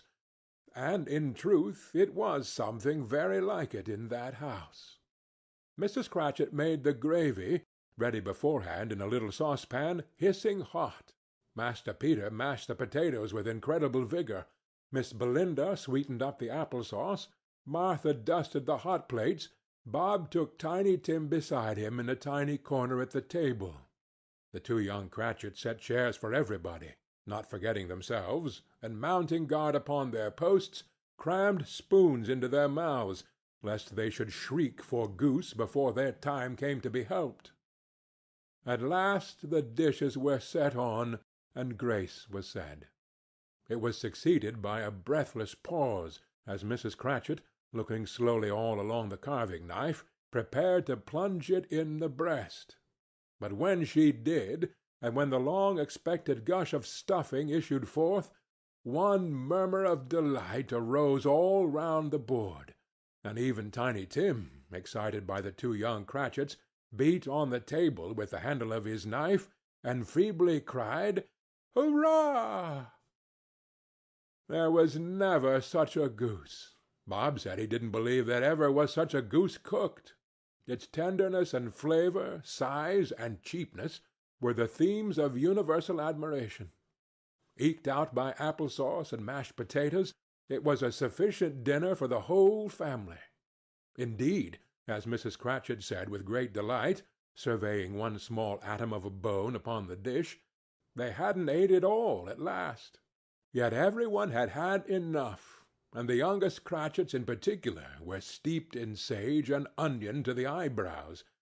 But now, the plates being changed by Miss Belinda, Mrs. Cratchit left the room alone, too nervous to bear witnesses, to take the pudding up and bring it in. Suppose it should not be done enough? Suppose it should break in turning out? Suppose somebody should have got over the wall of the back-yard and stolen it, while they were merry with the goose, a supposition at which the two young Cratchits became livid. All sorts of horrors were supposed. Hullo! A great deal of steam. The pudding was out of the copper. A smell like a washing-day. That was the cloth. A smell like an eating-house and a pastry-cook's next door to each other, with a laundress's next door to that. That was the pudding. In half a minute Mrs. Cratchit entered, flushed but smiling proudly, with the pudding, like a speckled cannon-ball, so hard and firm, blazing in half a quartern of ignited brandy, and bedight with Christmas holly stuck into the top. Oh, a wonderful pudding! Bob Cratchit said, and calmly too, that he regarded it as the greatest success achieved by Mrs. Cratchit since their marriage. Mrs. Cratchit said that now the weight was off her mind, she would confess that she had her doubts about the quantity of flour. Everybody had something to say about it, but nobody said or thought it was at all a small pudding for a large family. It would have been flat heresy to do so. Any Cratchit would have blushed to hint at such a thing. At last the dinner was all done. The cloth was cleared, the hearth swept, and the fire made up. The compound in the jug being tasted, and considered perfect, apples and oranges were put upon the table, and a shovelful of chestnuts on the fire. Then all the Cratchit family drew round the hearth, in what Bob Cratchit called a circle, meaning half a one, and at Bob Cratchit's elbow stood the family display of glass, 2 tumblers, and a custard cup without a handle. These held the hot stuff from the jug, however, as well as golden goblets would have done, and Bob served it out with beaming looks, while the chestnuts on the fire sputtered and cracked noisily. Then Bob proposed. "A Merry Christmas to us all, my dears. God bless us," which all the family re-echoed. "God bless us, every one," said Tiny Tim, the last of all. He sat very close to his father's side upon his little stool.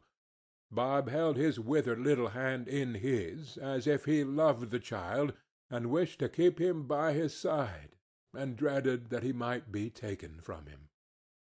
"Spirit," said Scrooge, with an interest he had never felt before, "tell me if Tiny Tim will live." "I see a vacant seat," replied the ghost, "in the poor chimney-corner, and a crutch without an owner, carefully preserved. If these shadows remain unaltered by the future, the child will die." "No, no," said Scrooge. "Oh, no, kind spirit! Say he will be spared." "If these shadows remain unaltered by the future, another of my race," returned the ghost, "will find him here. What then? If he be like to die, he had better do it, and decrease the surplus population." Scrooge hung his head to hear his own words quoted by the spirit, and was overcome with penitence and grief. "Man," said the ghost, "if man you be in heart, not adamant, forbear that wicked cant until you have discovered what the surplus is, and where it is. Will you decide what men shall live, what men shall die? It may be that in the sight of heaven you are more worthless and less fit to live than millions like this poor man's child. O God, to hear the insect on the leaf pronouncing on the too much life among his hungry brothers in the dust!" Scrooge bent before the ghost's rebuke, and trembling cast his eyes upon the ground. But he raised them speedily on hearing his own name.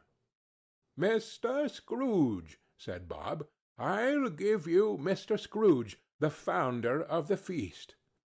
"The founder of the feast, indeed!" cried Mrs. Cratchit, reddening. "I wish I had him here. I'd give him a piece of my mind to feast upon, and I'd hope he'd have a good appetite for it." "My dear," said Bob, "the children! Christmas Day!" "It should be a Christmas Day, I am sure," said she, "on which one drinks the health of such an odious, stingy, hard, unfeeling man as Mr. Scrooge. You know he is, Robert. Nobody knows it better than you do, poor fellow." "My dear," was Bob's mild answer, "Christmas Day." "I'll drink his health for your sake, and the Day's," said Mrs. Cratchit, "not for his. Long life to him! A Merry Christmas and a Happy New Year! He'll be very merry and very happy, I have no doubt." The children drank the toast after her. It was the first of their proceedings which had no heartiness. Tiny Tim drank it last of all, but he didn't care twopence for it. Scrooge was the ogre of the family. The mention of his name cast a dark shadow on the party, which was not dispelled for full 5 minutes. After it had passed away, they were 10 times merrier than before, from the mere relief of Scrooge the baleful being done with. Bob Cratchit told them how he had a situation in his eye for Master Peter, which would bring in, if obtained, full 5 and 6pence weekly.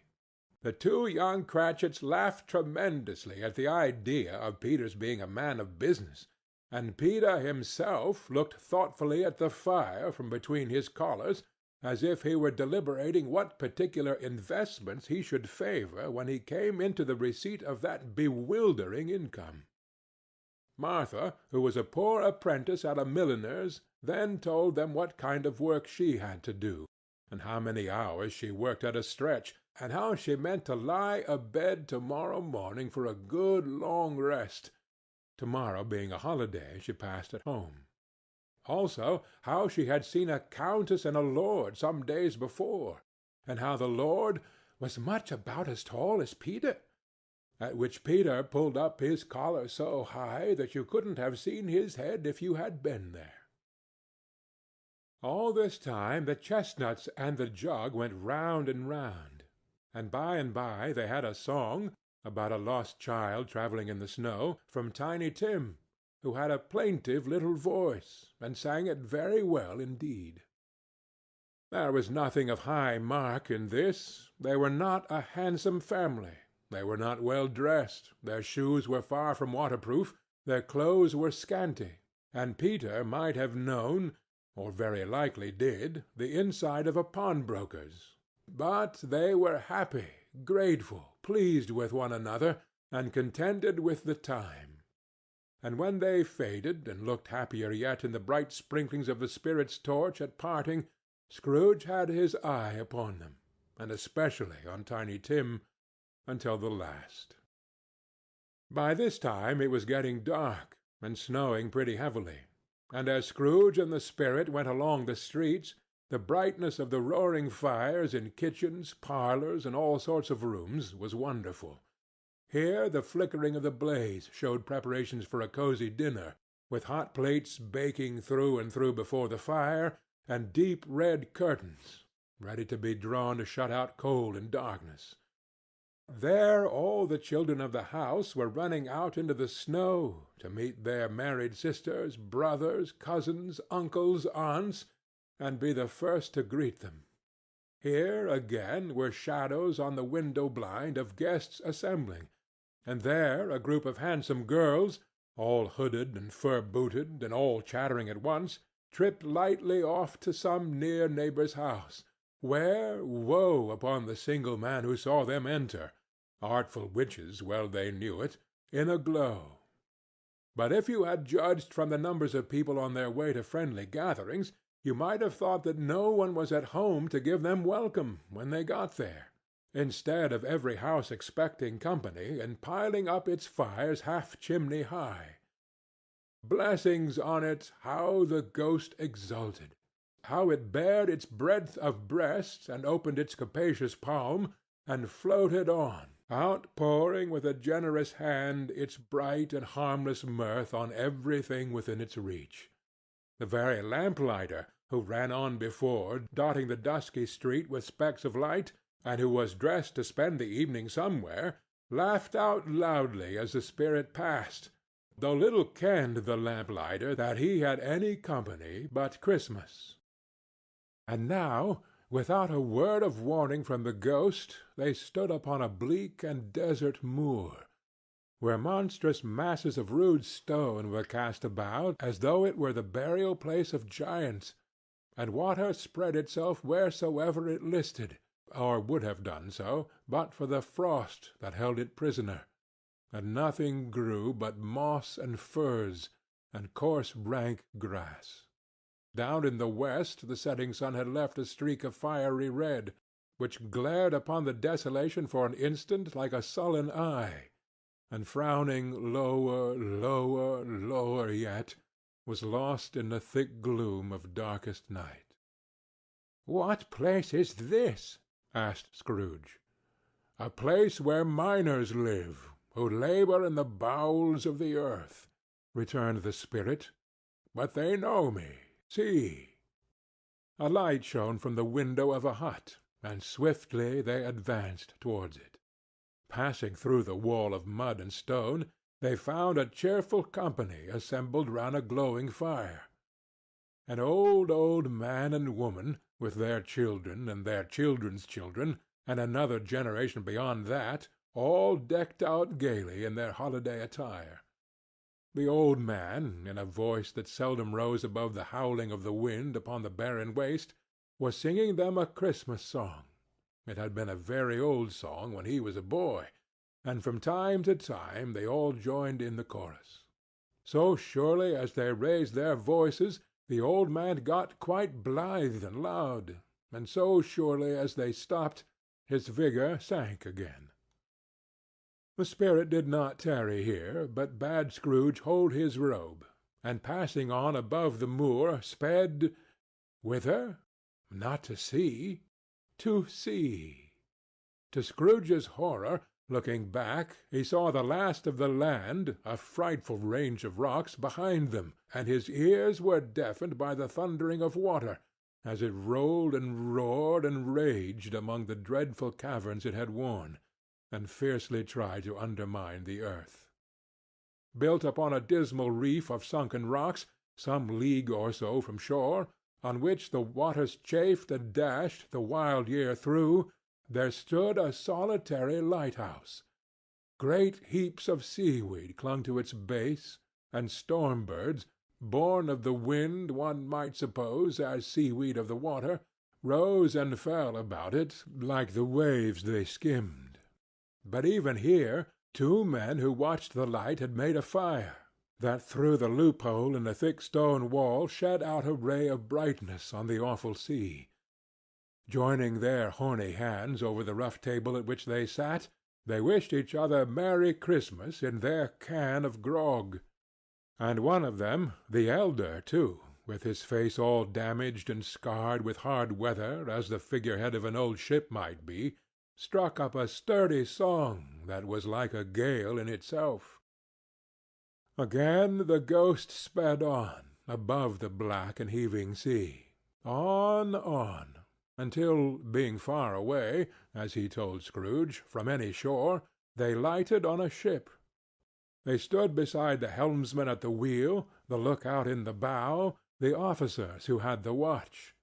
Dark, ghostly figures in their several stations, but every man among them hummed a Christmas tune, or had a Christmas thought, or spoke below his breath to his companion of some bygone Christmas day, with homeward hopes belonging to it, and every man on board, waking or sleeping, good or bad, had had a kinder word for another on that day than on any day in the year, and had shared to some extent in its festivities, and had remembered those he cared for at a distance, and had known that they delighted to remember him.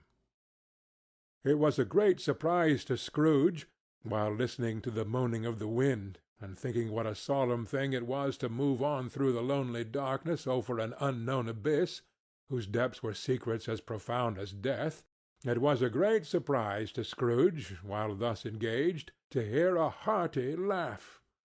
It was a much greater surprise to Scrooge to recognize it as his own nephew's, and to find himself in a bright, dry, gleaming room, with the spirit standing smiling by his side, and looking at that same nephew with approving affability.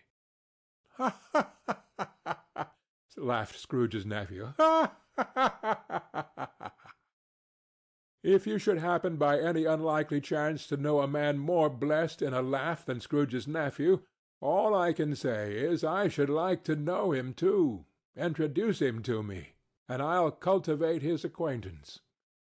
It is a fair, even-handed, noble adjustment of things, that while there is infection and disease and sorrow, there is nothing in the world so irresistibly contagious as laughter and good humor.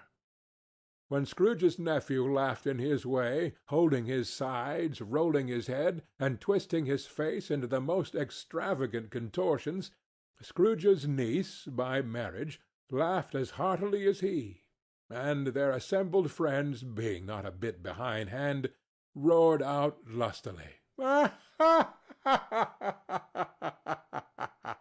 "He said that Christmas was a humbug, as I live!" cried Scrooge's nephew. "He believed it, too." "More shame for him, Fred," said Scrooge's niece, indignantly. "Bless those women, they never do anything by halves. They are always in earnest."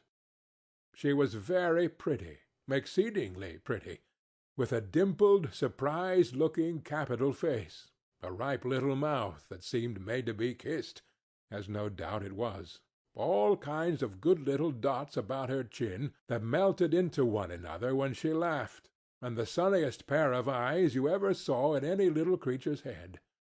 Altogether she was what you would have called provoking, you know, but satisfactory, too. Oh, perfectly satisfactory. "He's a comical old fellow," said Scrooge's nephew. "That's the truth, and not so pleasant as he might be. However, his offences carry their own punishment, and I have nothing to say against him." "I'm sure he's very rich, Fred," hinted Scrooge's niece. "At least you always tell me so." "What of that, my dear?" said Scrooge's nephew. "His wealth is of no use to him. He don't do any good with it. He don't make himself comfortable with it. He hasn't the satisfaction of thinking that he is ever going to benefit us with it." "I have no patience with him," observed Scrooge's niece. Scrooge's niece's sisters, and all the other ladies, expressed the same opinion.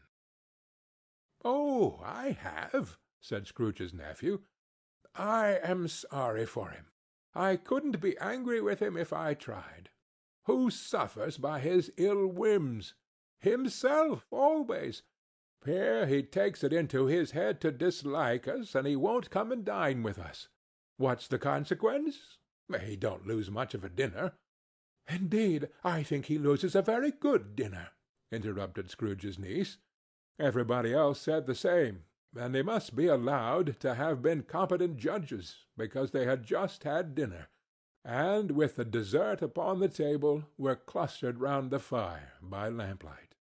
"Well, I'm very glad to hear it," said Scrooge's nephew, "because I haven't great faith in these young housekeepers. What do you say, Topper?" Topper had clearly got his eye upon one of Scrooge's niece's sisters, for he answered that a bachelor was a wretched outcast, who had no right to express an opinion on the subject. Whereat Scrooge's niece's sister, the plump one with the lace tucker, not the one with the roses, blushed. "Do go on, Fred," said Scrooge's niece, clapping her hands.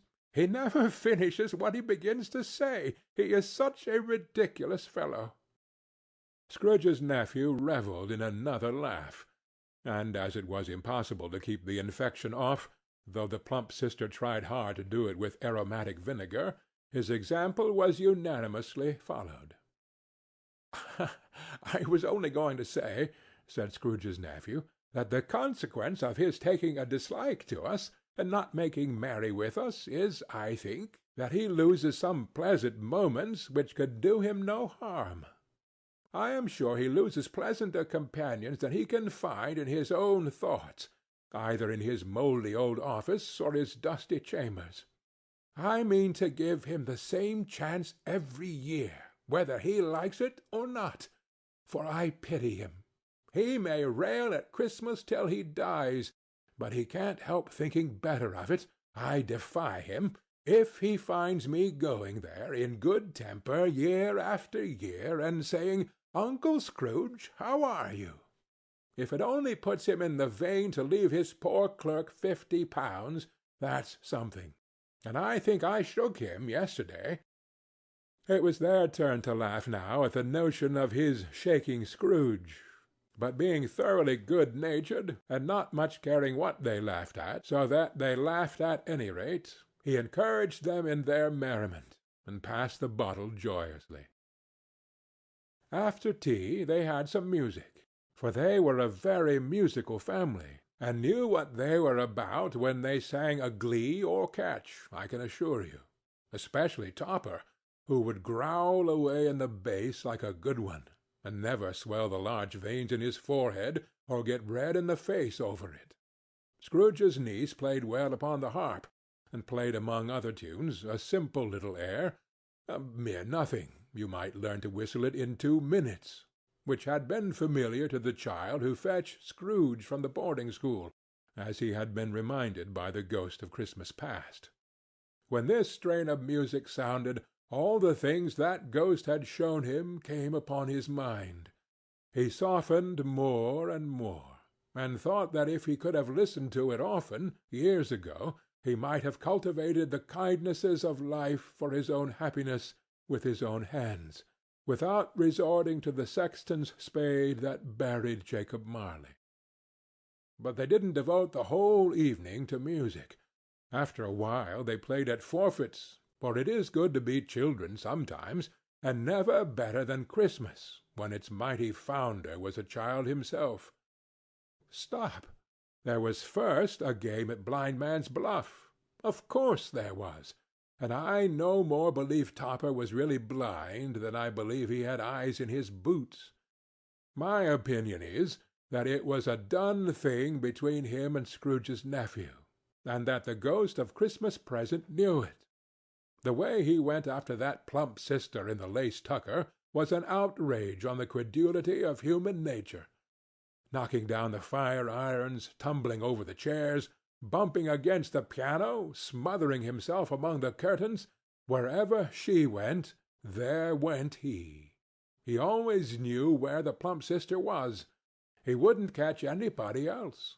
If you had fallen up against him, as some of them did, on purpose, he would have made a feint of endeavoring to seize you, which would have been an affront to your understanding, and would instantly have sidled off in the direction of the plump sister. She often cried out that it wasn't fair, and it really was not. But when at last he caught her, when, in spite of all her silken rustlings and her rapid flutterings past him, he got her into a corner whence there was no escape, then his conduct was the most execrable, for his pretending not to know her, his pretending that it was necessary to touch her head-dress, and further to assure himself of her identity by pressing a certain ring upon her finger, and a certain chain about her neck, was vile, monstrous. No doubt she told him her opinion of it, when, another blind man being in office, they were so very confidential together, behind the curtains. Scrooge's niece was not one of the blind man's buff party, but was made comfortable with a large chair and a footstool in a snug corner, where the ghost and Scrooge were close behind her. But she joined in the forfeits, and loved her love to admiration with all the letters of the alphabet. Likewise, at the game of How, When, and Where, she was very great, and to the secret joy of Scrooge's nephew, beat her sisters hollow, though they were sharp girls too, as Topper could have told you. There might have been 20 people there, young and old, but they all played, and so did Scrooge, for wholly forgetting in the interest he had in what was going on that his voice made no sound in their ears, he sometimes came out with his guess quite loud, and very often guessed quite right too, for the sharpest needle, best Whitechapel, warranted not to cut in the eye, was not sharper than Scrooge, blunt as he took it in his head to be. The ghost was greatly pleased to find him in this mood, and looked upon him with such favor that he begged like a boy to be allowed to stay until the guests departed. But this the spirit said could not be done. "Here is a new game," said Scrooge. "Oh, 1/2 hour, spirit, only one." It was a game called Yes and No, where Scrooge's nephew had to think of something, and the rest must find out what, he only answering to their questions yes or no, as the case was. The brisk fire of questioning to which he was exposed elicited from him that he was thinking of an animal, a live animal, rather a disagreeable animal, a savage animal, an animal that growled and grunted sometimes, and talked sometimes, and lived in London, and walked about the streets, and wasn't made a show of, and wasn't led by anybody, and didn't live in a menagerie, and was never killed in a market, and was not a horse, or an ass, or a cow, or a bull, or a tiger, or a dog, or a pig, or a cat, or a bear. At every fresh question that was put to him, this nephew burst into a fresh roar of laughter, and was so inexpressibly tickled that he was obliged to get up off the sofa and stamp. At last the plump sister, falling into a similar state, cried out, "Ah, I have found it! I know what it is, Fred, I know what it is." "What is it?" cried Fred.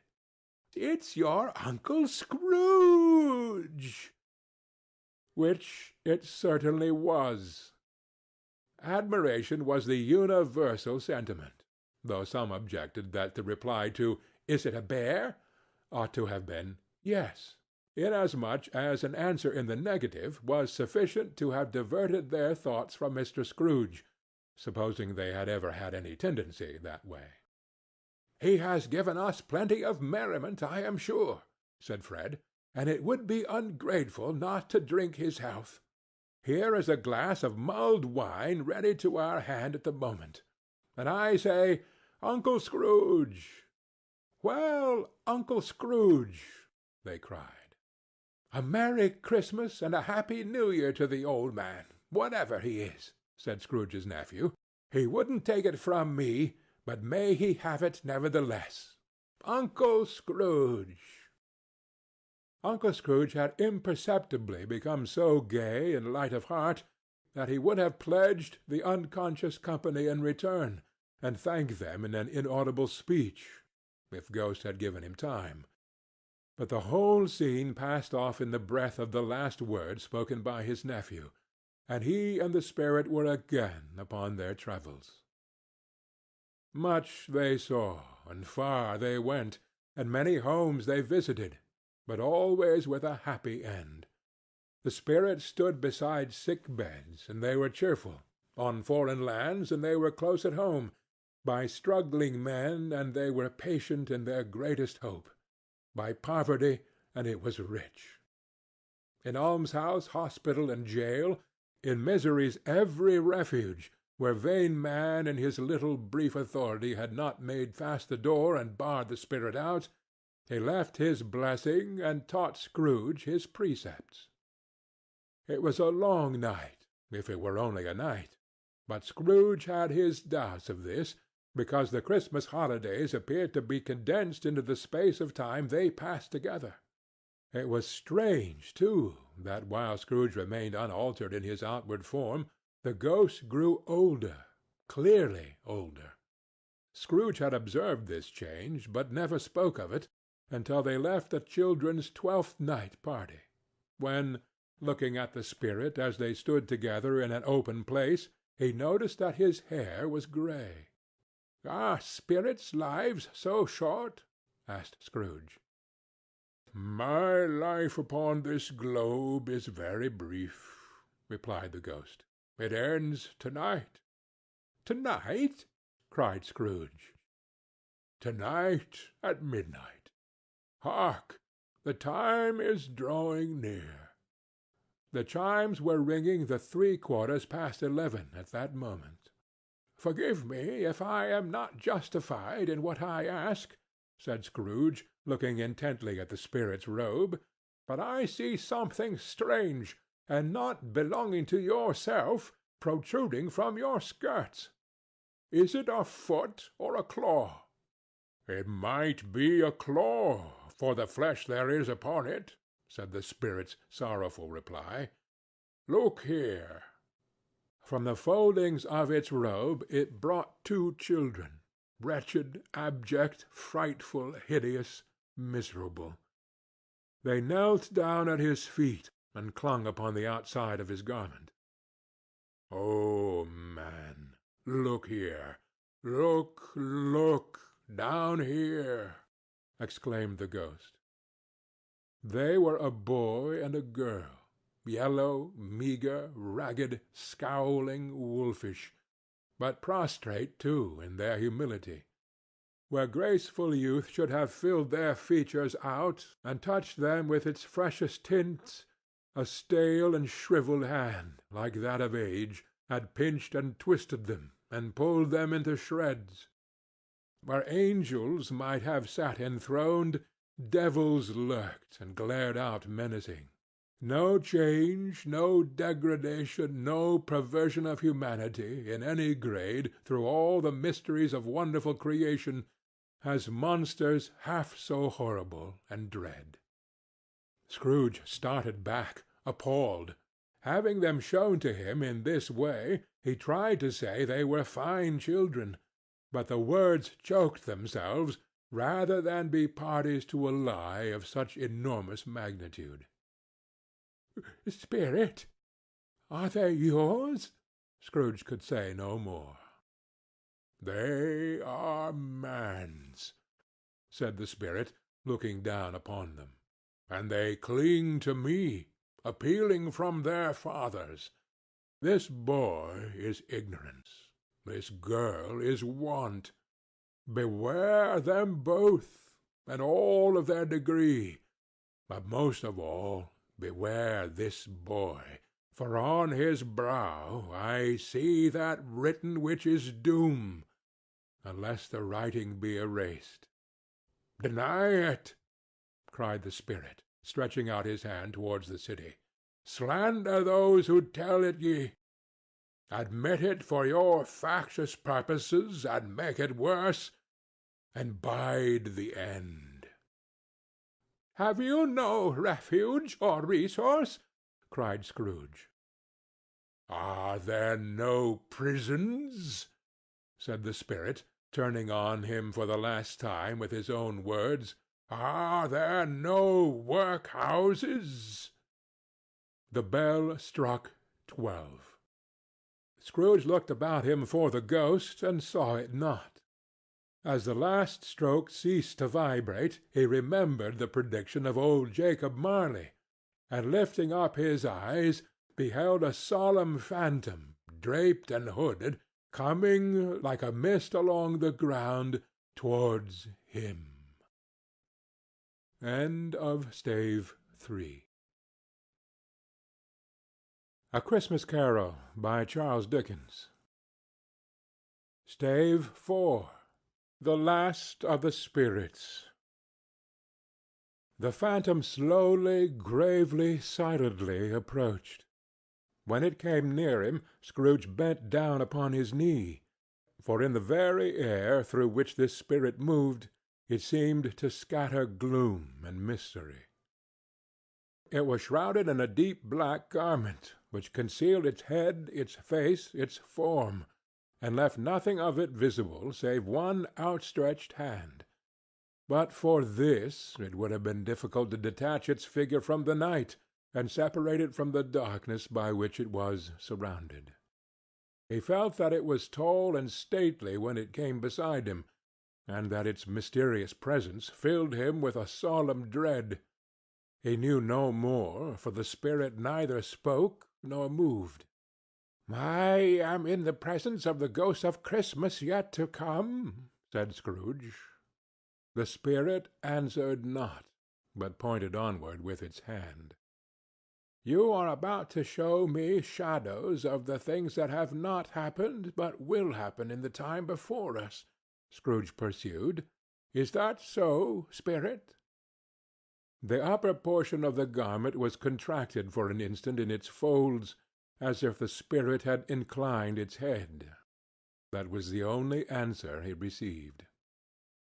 Although well used to ghostly company by this time, Scrooge feared the silent shape so much that his legs trembled beneath him, and he found that he could hardly stand when he prepared to follow it.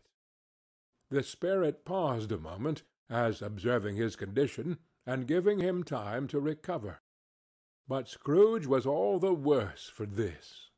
It thrilled him with a vague, uncertain horror to know that behind that dusky shroud there were ghostly eyes intently fixed upon him, while he, though he stretched his own to the utmost, could see nothing but a spectral hand and one great heap of black. "Ghost of the future," he exclaimed, "I fear you are more than any spectre I have seen. But as I know your purpose is to do me good, and as I hope to live to be another man from what I was, I am prepared to bear you company, and do it with a thankful heart. Will you not speak to me?" It gave him no reply. The hand was pointed straight before them. "Lead on," said Scrooge. "Lead on. The night is waning fast, and it is precious time to me, I know. Lead on, spirit." The phantom moved away as it had come towards him. Scrooge followed in the shadow of its dress, which bore him up, he thought, and carried him along. They scarcely seemed to enter the city, for the city rather seemed to spring up about them and encompass them as its own act. And there they were in the heart of it, on 'change amongst the merchants, who hurried up and down, and chinked the money in their pockets, and conversed in groups, and looked at their watches, and trifled thoughtfully with their great gold seals, and so forth, as Scrooge had seen them often.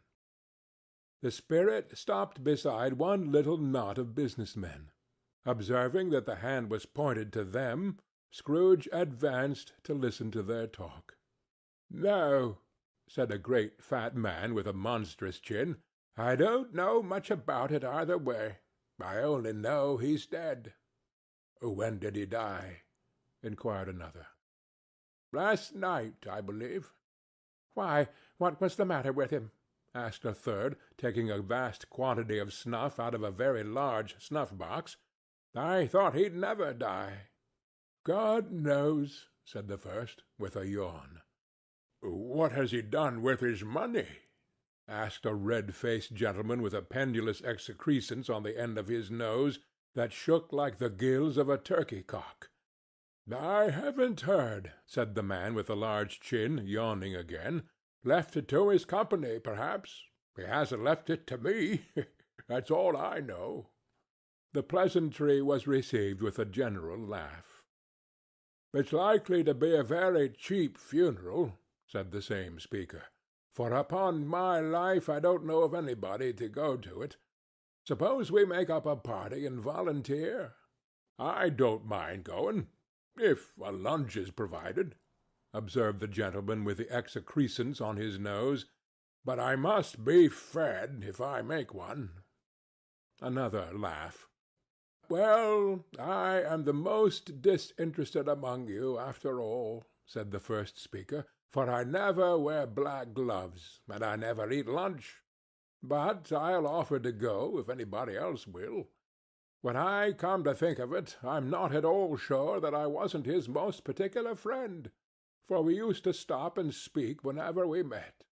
Bye-bye." Speakers and listeners strolled away, and mixed with other groups. Scrooge knew the men, and looked towards the spirit for an explanation. The phantom glided on into a street. His finger pointed to two persons meeting. Scrooge listened again, thinking that the explanation might lie here. He knew these men also perfectly. They were men of business, very wealthy, and of great importance. He had made a point always of standing well in their esteem, in a business point of view, that is, strictly in a business point of view. "How are you?" said one. "How are you?" returned the other. "Well," said the first, "Old Scratch has got his own at last, eh?" "So I am told," returned the second. "Cold, isn't it? Seasonable for Christmas time. You're not a skater, I suppose?" "No, no. Something else to think of. Good morning." Not another word. That was their meeting, their conversation, and their parting. Scrooge was at first inclined to be surprised that the spirit should attach importance to conversations apparently so trivial, but feeling assured that they must have some hidden purpose, he set himself to consider what it was likely to be.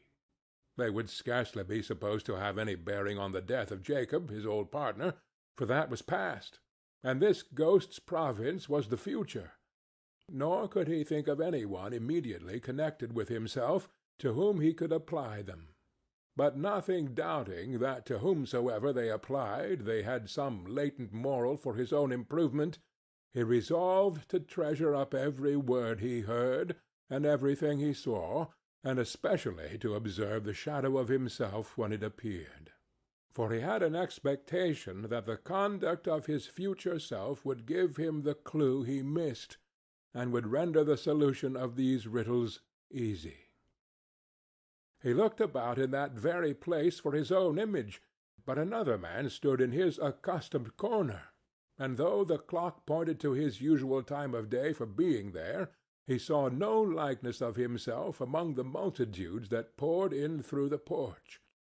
It gave him little surprise, however, for he had been revolving in his mind a change of life, and thought and hoped he saw his new-born resolutions carried out in this.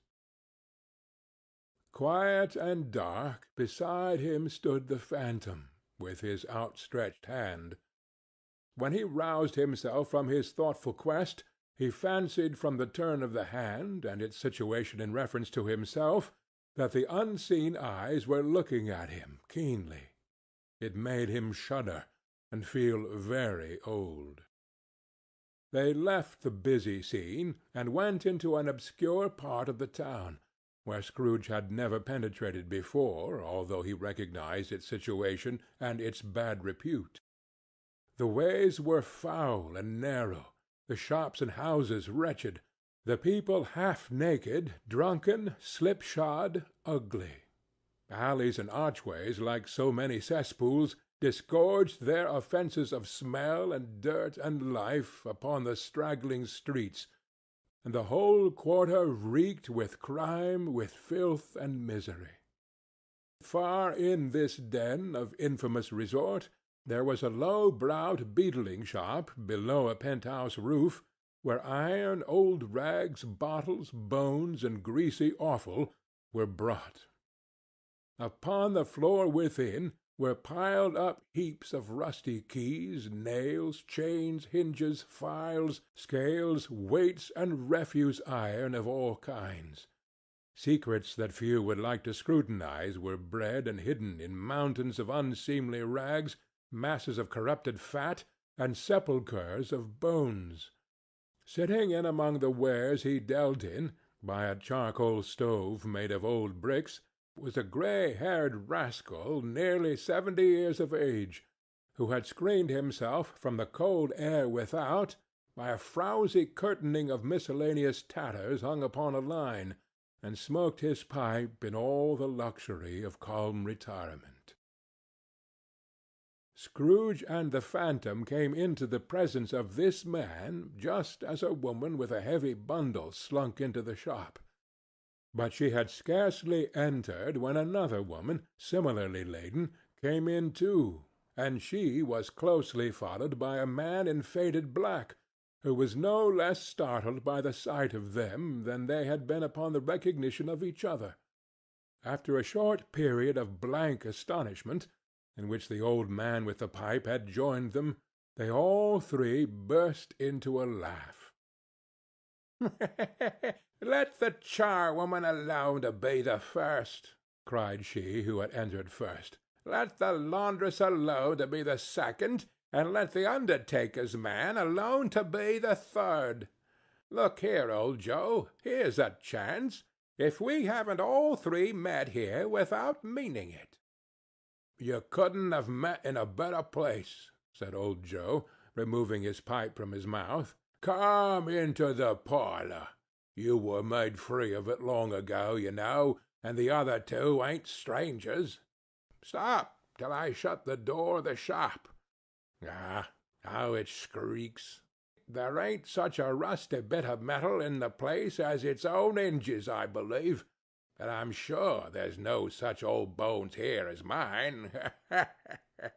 We're all suitable to our calling. We're well matched. Come into the parlor. Come into the parlor." The parlor was the space between the screen of rags. The old man raked the fire together with an old stair-rod, and having trimmed his smoky lamp, for it was night, with the stem of his pipe, put it in his mouth again. While he did this, the woman who had already spoken threw her bundle on the floor, and sat down in a flaunting manner on a stool, crossing her elbows on her knees, and looking with a bold defiance at the other two. "What odds, then? What odds, Mrs. Dilber?" said the woman. "Every person has a right to take care of themselves. He always did." "That's true, indeed," said the laundress. "No man more so." "Why, then, don't stand staring as if you was afraid, woman. Who's the wiser? We're not going to pick holes in each other's coats, I suppose." "No, indeed," said Mrs. Dilber and the man together. "We should hope not." "Very well, then," cried the woman. "That's enough. Who's the worse for the loss of a few things like these? Not a dead man, I suppose?" "No, indeed," said Mrs. Dilber. "If he wanted to keep 'em after he was dead, a wicked old screw," pursued the woman, "why, wasn't he natural in his lifetime? If he had been, he'd have had somebody to look after him when he was struck with death, instead of lying gasping out his last there, alone, by himself." "It's the truest word that ever was spoken," said Mrs. Dilber. "It's a judgment on him." "I wish it was a little heavier judgment," replied the woman. "And it should have been, you may depend on it, if I could have laid my hands on anything else. Open that bundle, old Joe, and let me know the value of it. Speak out plain. I'm not afraid to be the first, nor afraid for them to see it. We know pretty well that we were helping ourselves before we met here, I believe. It's no sin. Open the bundle, Joe." But the gallantry of her friends would not allow of this, and the man in faded black, mounting the breach first, produced his plunder. It was not extensive. A seal or two, a pencil case, a pair of sleeve buttons, and a brooch of no great value were all. They were severally examined and appraised by old Joe, who chalked the sums he was disposed to give for each upon the wall, and added them up into a total when he found there was nothing more to come. "That's your account," said Joe, "and I wouldn't give another sixpence if I was to be boiled for not doing it. Who's next?" Mrs. Dilber was next. Sheets and towels, a little wearing apparel, 2 old-fashioned silver teaspoons, a pair of sugar tongs, and a few boots. Her account was stated on the wall in the same manner. "I always give too much to ladies. It's a weakness of mine, and that's the way I ruin myself," said old Joe. "That's your account. If you asked me for another penny, and made it an open question, I'd repent of being so liberal and knock off half-a-crown." "And now undo my bundle, Joe," said the first woman.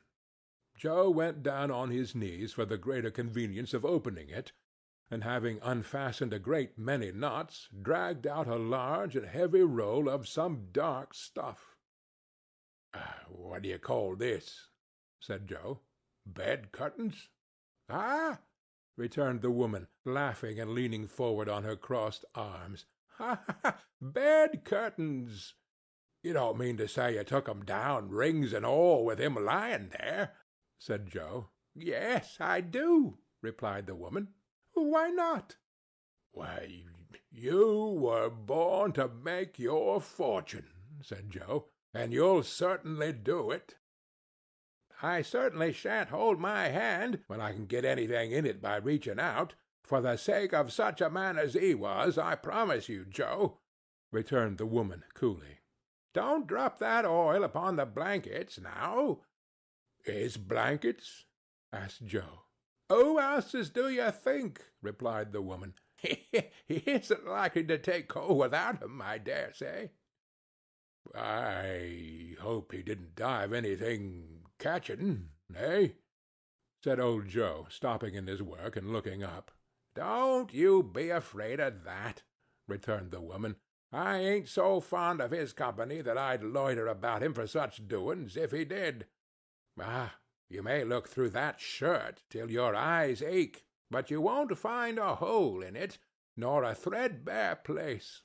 It's the best he had, and a fine one, too. They'd have wasted it if it hadn't been for me." "What do you call wasting it?" asked old Joe. "Putting it on him to be buried in, to be sure," replied the woman with a laugh. "Somebody was fool enough to do it, but I took it off again. If calico ain't good enough for such a purpose, it isn't good enough for anything. It's quite as becoming to the body. He can't look uglier than he did in that one." Scrooge listened to this dialogue in horror. As they sat grouped about their spoil in the scanty light afforded by the old man's lamp, he viewed them with a detestation and disgust which could hardly have been greater, though they had been obscene demons marketing the corpse itself. "Ha, ha, ha!" laughed the same woman, when old Joe, producing a flannel bag with money in it, told out their several gains upon the ground. "This is the end of it, you see. He frightened every one away from him when he was alive, to profit us when he was dead. Ha, ha, ha, ha!" "Spirit," said Scrooge, shuddering from head to foot, I see. The case of this unhappy man might be my own. My life tends that way now. Merciful heaven! What is this?" He recoiled in terror, for the scene had changed, and now he almost touched a bed, a bare uncurtained bed, on which, beneath a ragged sheet, there lay a something covered up, which, though it was dumb, announced itself in awful language. The room was very dark, too dark to be observed with any accuracy, though Scrooge glanced round it in obedience to a secret impulse, anxious to know what kind of room it was. A pale light, rising in the outer air, fell straight upon the bed, and on it, plundered and bereft, unwatched, unwept, uncared for, was the body of this man. Scrooge glanced towards the phantom. Its steady hand was pointed to the head. The cover was so carelessly adjusted that the slightest raising of it, the motion of a finger upon Scrooge's part, would have disclosed the face. He thought of it, felt how easy it would be to do, and longed to do it, but had no more power to withdraw the veil than to dismiss the spectre at his side. O cold, cold, rigid, dreadful death, set up thine altar here, and dress it with such terrors as thou hast at thy command, for this is thy dominion. But of the loved, revered, and honored head thou canst not turn one hair to thy dread purposes, and make one feature odious. It is not that the hand is heavy, and will fall down when released. It is not that the heart and pulse are still, but that the hand was open, generous, and true, the heart brave, warm, and tender, and the pulse a man's. Strike, Shadow, strike, and see his good deeds springing from the wound to sow the world with life immortal. No voice pronounced these words in Scrooge's ears, and yet he heard them when he looked upon the bed. He thought if this man could be raised up now, what would be his foremost thoughts? Avarice, hard-dealing, griping cares? They have brought him a rich end, truly. He lay in the dark, empty house, with not a man, a woman, or a child to say that he was kind to me in this or that, and for the memory of one kind word I will be kind to him. A cat was tearing at the door, and there was a sound of gnawing rats beneath the hearthstone. What they wanted in the room of death, and why they were so restless and disturbed, Scrooge did not dare to think. "Spirit," he said, "this is a fearful place. In leaving it, I shall not leave its lesson. Trust me. Let us go." Still the ghost pointed with an unmoved finger to the head. "I understand you," Scrooge returned, "and I would do it if I could. But I have not the power, Spirit. I have not the power." Again it seemed to look upon him. "If there is any person in the town who feels emotion caused by this man's death," said Scrooge, quite agonized, "show that person to me, Spirit. I beseech you." The phantom spread its dark robe before him for a moment like a wing, and withdrawing it revealed a room by daylight, where a mother and her children were. She was expecting some one, and with anxious eagerness, for she walked up and down the room, started at every sound, looked out from the window, glanced at the clock, tried but in vain to work with her needle, and could hardly bear the voices of the children in their play. At length the long-expected knock was heard. She hurried to the door and met her husband, a man whose face was careworn and depressed, though he was young. There was a remarkable expression in it now, a kind of serious delight of which he felt ashamed, and which he struggled to repress. He sat down to the dinner that had been hoarding for him by the fire, and when she asked him faintly what news, which was not until after a long silence, he appeared embarrassed how to answer. "Is it good," she said, "or bad?" to help him. "Bad," he answered. "We are quite ruined?" "No, there is hope yet, Caroline." "If he relents," she said, amazed, "there is? Nothing is past hope, if such a miracle has happened." "He is past relenting," said her husband. "He is dead." She was a mild and patient creature, if her face spoke truth, but she was thankful in her soul to hear it, and she said so with clasped hands. She prayed forgiveness the next moment, and was sorry, but the first was the emotion of her heart. What the half-drunken woman whom I told you of last night said to me, when I tried to see him and obtain a week's delay, and what I thought was a mere excuse to avoid me, turns out to have been quite true. He was not only very ill, but dying then. To whom will our debt be transferred? I don't know, but before that time we shall be ready with the money, and even though we were not, it would be a bad fortune indeed to find so merciless a creditor in his successor. We may sleep tonight with light hearts, Caroline. Yes, soften it as they would, their hearts were lighter. The children's faces, hushed and clustered round to hear what they so little understood, were brighter, and it was a happier house for this man's death. The only emotion that the ghost would show him, caused by the event, was one of pleasure. "Let me see some tenderness connected with a death," said Scrooge, "or that dark chamber, spirit, which we leave just now, will be for ever present to me."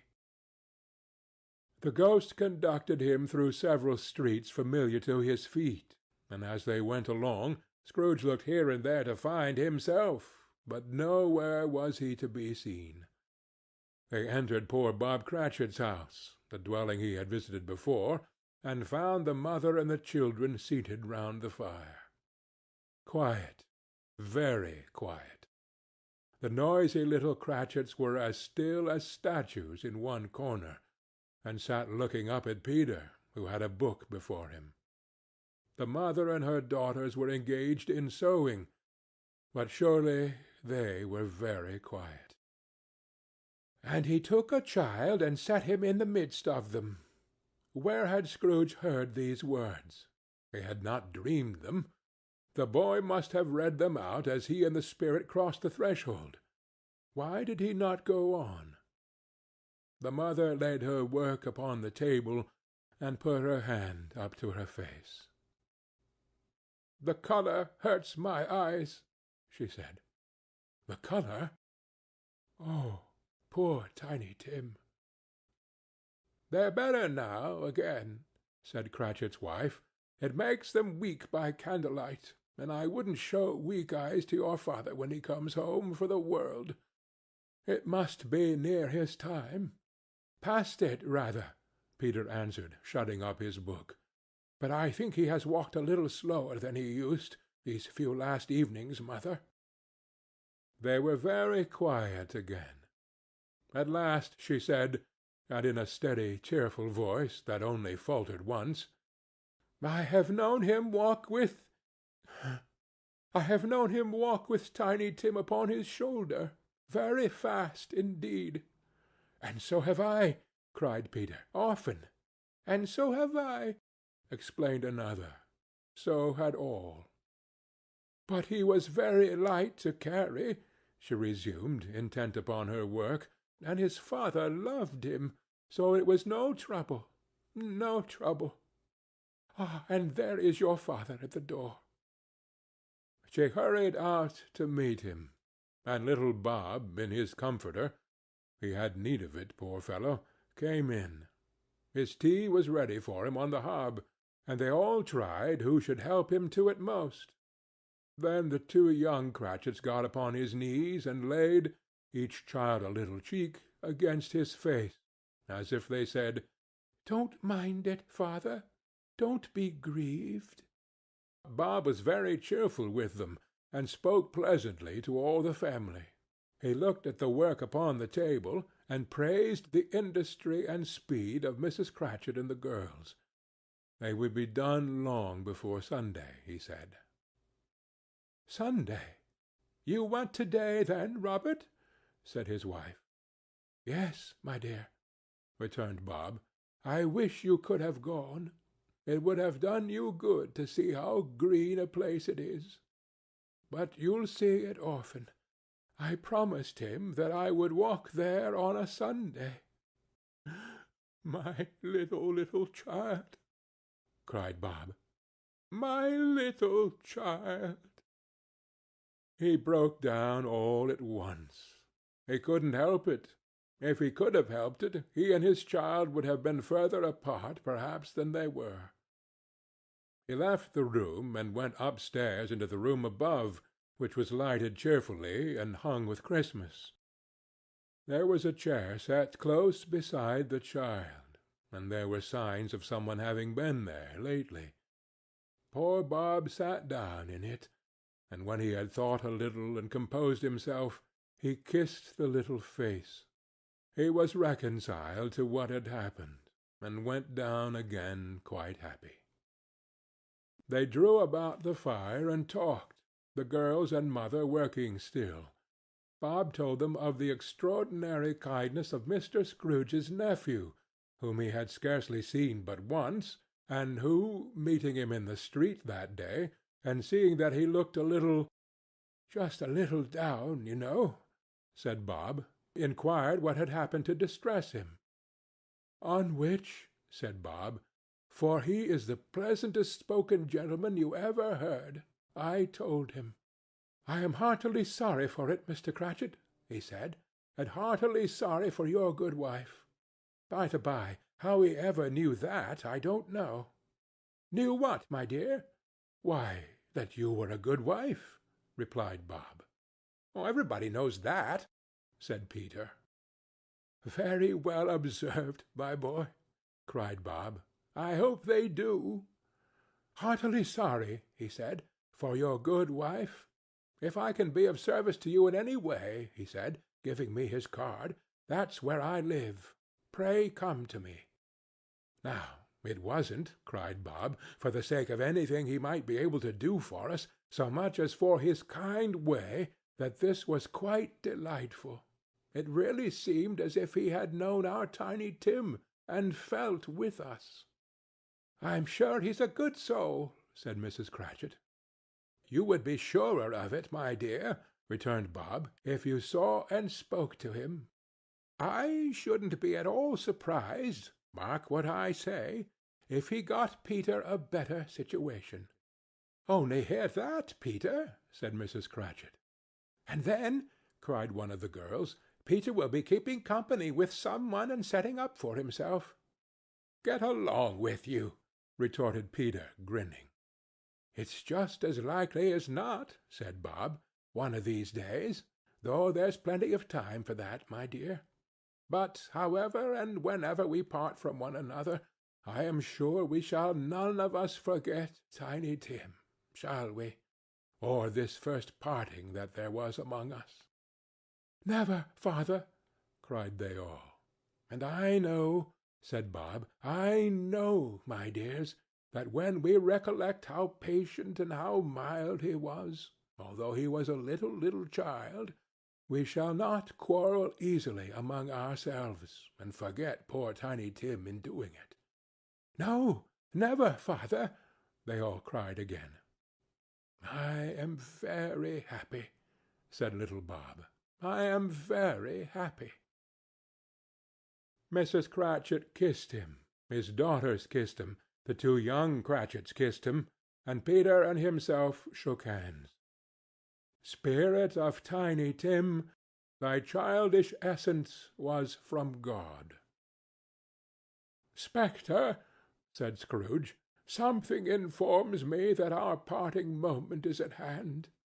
I know it, but I know not how.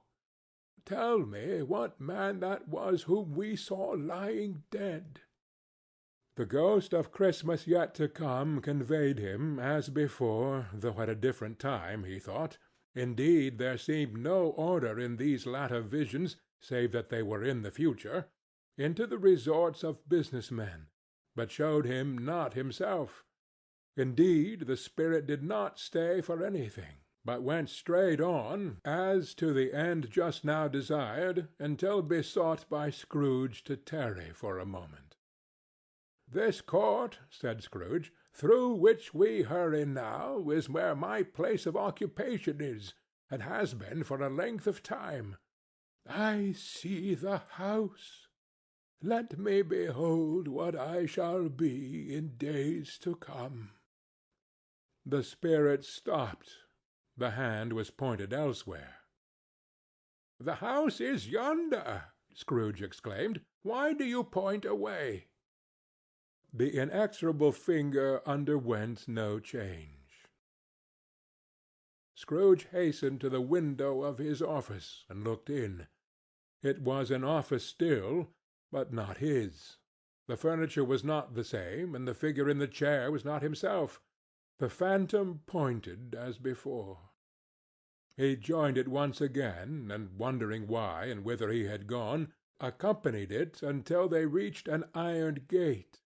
He paused to look round before entering. A churchyard!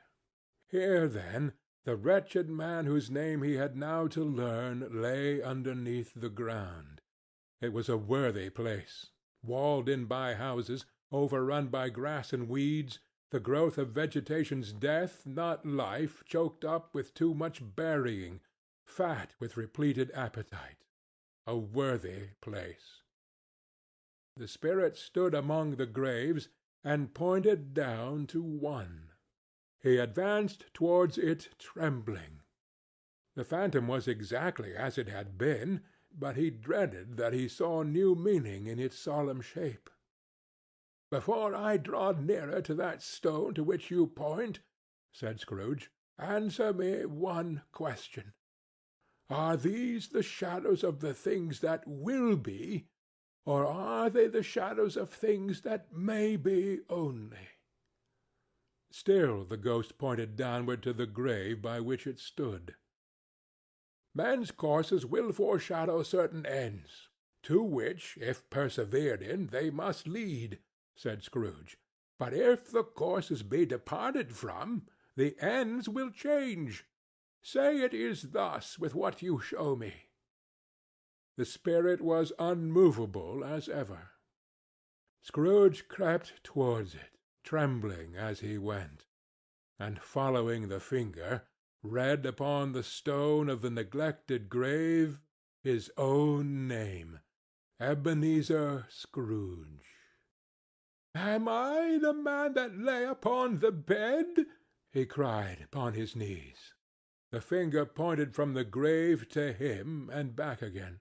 "No, spirit! No, no, no!"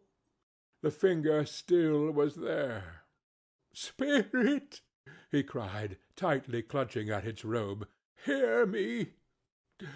I am not the man I was. I will not be the man I must have been but for this intercourse. Why show me this if I am past all hope?" For the first time the hand appeared to shake. "Good spirit," he pursued, as down upon the ground he fell before it, "your nature intercedes for me, and pities me. Assure me that I yet may change these shadows you have shown me by an altered life." The kind hand trembled. "I will honor Christmas in my heart, and try to keep it all the year. I will live in the past, the present, and the future. The spirits of all three shall strive within me. I will not shut out the lessons that they teach. Oh, tell me I may sponge away the writing on this stone." In his agony he caught the spectral hand. It sought to free itself, but he was strong in his entreaty, and detained it. The spirit, stronger yet, repulsed him. Holding up his hands in a last prayer to have his fate reversed, he saw an alteration in the phantom's hood and dress. It shrunk, collapsed, and dwindled down into a bedpost. End of Stave 4. A Christmas Carol by Charles Dickens. Stave 5. The End of It. Yes, and the bedpost was his own. The bed was his own. The room was his own. Best and happiest of all, the time before him was his own to make amends in. "I will live in the past, the present, and the future," Scrooge repeated, as he scrambled out of bed. "The spirits of all three shall strive within me. Oh, Jacob Marley, heaven and the Christmas time be praised for this! I say it on my knees, old Jacob, on my knees." He was so fluttered and so glowing with his good intentions that his broken voice would scarcely answer to his call. He had been sobbing violently in his conflict with the spirit, and his face was wet with tears. "They are not torn down," cried Scrooge, folding one of his bed-curtains in his arms. "They are not torn down, rings and all. They are here. I am here. The shadows of the things that would have been may be dispelled. They will be. I know they will." His hands were busy with his garments all this time, turning them inside out, putting them on upside down, tearing them, mislaying them, making them parties to every kind of extravagance. I don't know what to do," cried Scrooge, laughing and crying in the same breath, and making a perfect raccoon of himself with his stockings. "I am light as a feather. I am as happy as an angel. I am merry as a schoolboy. I am as giddy as a drunken man. A Merry Christmas to everybody. A Happy New Year to all the world. Hello there! Hello!" He had frisked into the sitting-room, and was now standing there, perfectly winded. "There's the saucepan that the gruel was in," cried Scrooge, starting off again and going round the fireplace. "There's the door by which the ghost of Jacob Marley entered. There's the corner where the ghost of Christmas Present sat. Oh, there's the window where I saw the wandering spirits. It's all right. It's all true. It all happened. Really, for a man who had been out of practice for so many years, it was a splendid laugh, a most illustrious laugh, the father of a long, long line of brilliant laughs. "I don't know what day of the month it is," said Scrooge. "I don't know how long I've been among the spirits. I don't know anything. I'm quite a baby. Never mind. I don't care. I'd rather be a baby. Hello! Whoop! Hello there!" He was checked in his transports by the churches ringing out the lustiest peals he had ever heard. Clash, clang, hammer! Ding, dong, bell! Bell, dong, ding, hammer, clang, clash! Oh, glorious, glorious! Running to the window, he opened it and put out his head. No fog, no mist, clear, bright, jovial, stirring cold, cold, piping for the blood to dance to, golden sunlight, heavenly sky, sweet fresh air, merry bells. Oh, glorious, glorious! "What's to-day?" cried Scrooge, calling downward to a boy in Sunday clothes, who perhaps had loitered in to look about him. "Aye," returned the boy, with all his might of wonder. "What's to-day, my fine fellow?" said Scrooge. "To-day?" replied the boy. "Why, Christmas Day."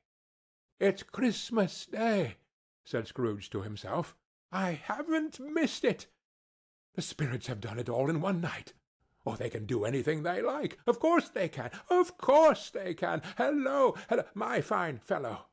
"Hello," returned the boy. "Do you know the poulterers in the next street but one at the corner?" Scrooge inquired. "I should hope I did," replied the lad. "Ah, an intelligent boy," said Scrooge. "A remarkable boy. Do you know whether they've sold the prize turkey that was hanging up there? Not the little prize turkey, the big one." "What, the one as big as me?" returned the boy. "What a delightful boy!" said Scrooge. "It is a pleasure to talk to him. Yes, my buck." "It's hanging there now," replied the boy. "Is it?"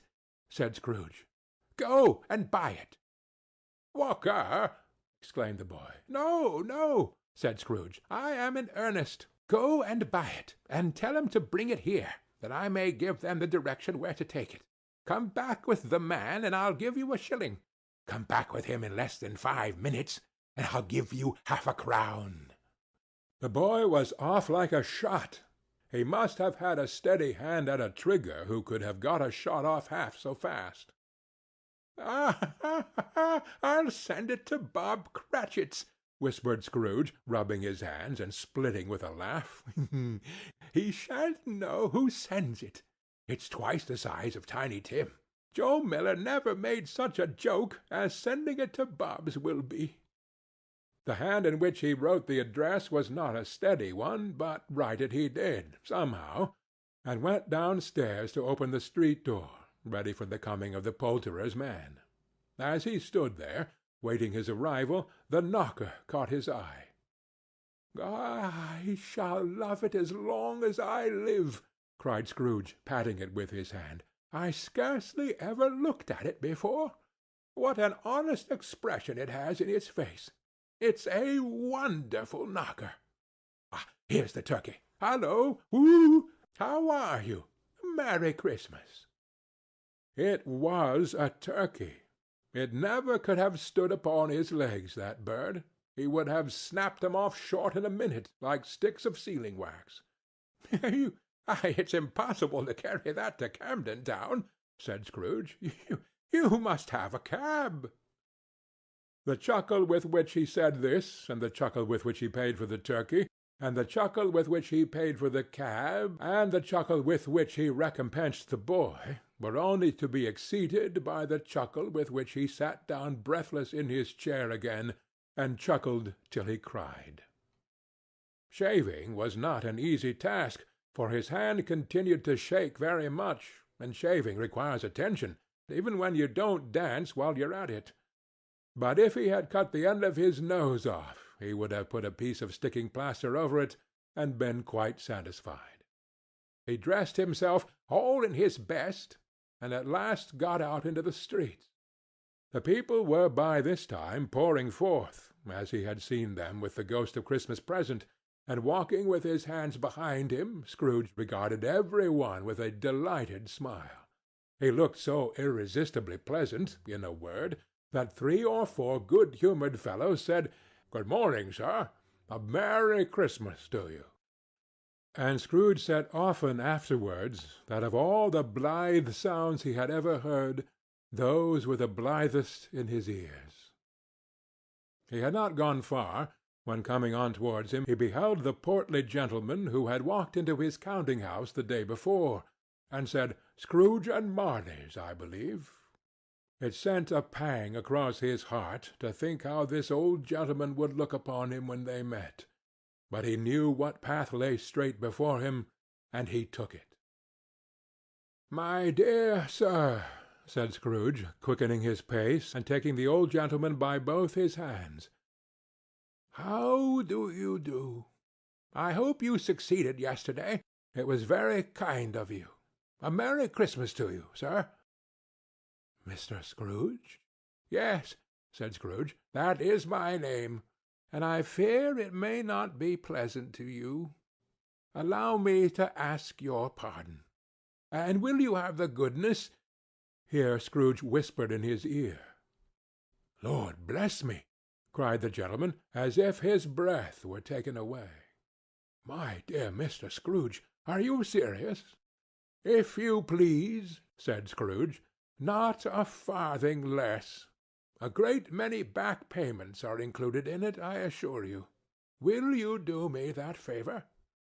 "My dear sir," said the other, shaking hands with him, I don't know what to say to such munificent—" "Don't say anything, please," retorted Scrooge. "Come and see me. Will you come and see me?" "I will," cried the old gentleman, and it was clear he meant to do it. "Thank ye," said Scrooge. "I am much obliged to you. I thank you 50 times. Bless you." He went to church, and walked about the streets, and watched the people hurrying to and fro, and patted children on the head, and questioned beggars, and looked down into the kitchens of houses, and up to the windows, and found that everything could yield him pleasure. He had never dreamed that any walk, that anything, could give him so much happiness. In the afternoon he turned his steps towards his nephew's house.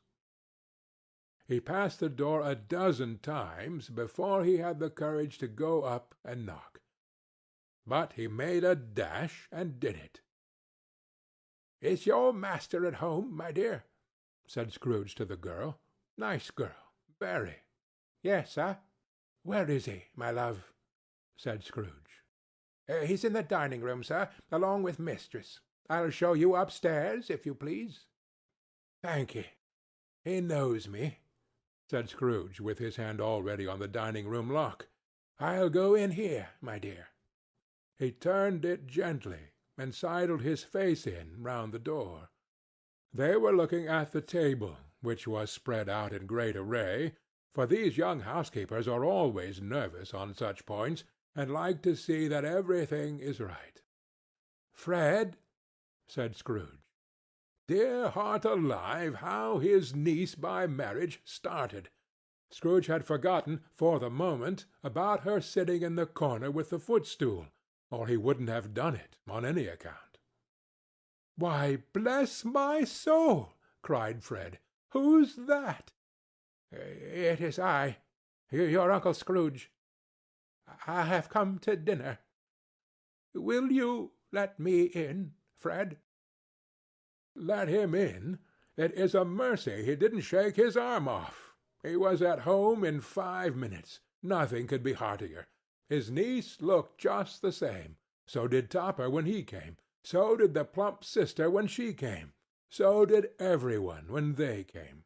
Wonderful party, wonderful games, wonderful unanimity, wonderful happiness.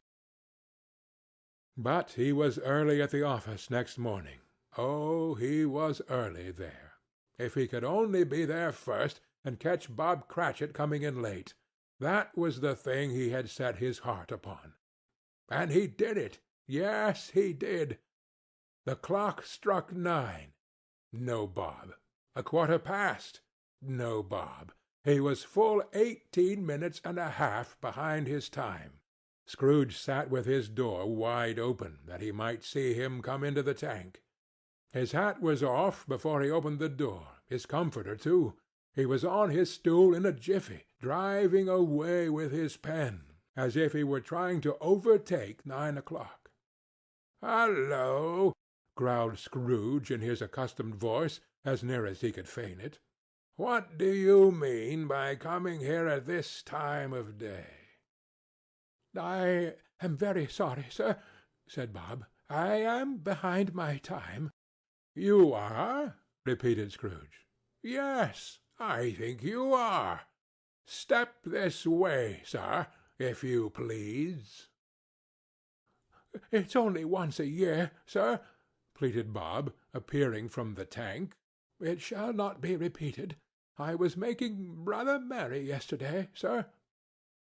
"Now, I'll tell you what, my friend," said Scrooge.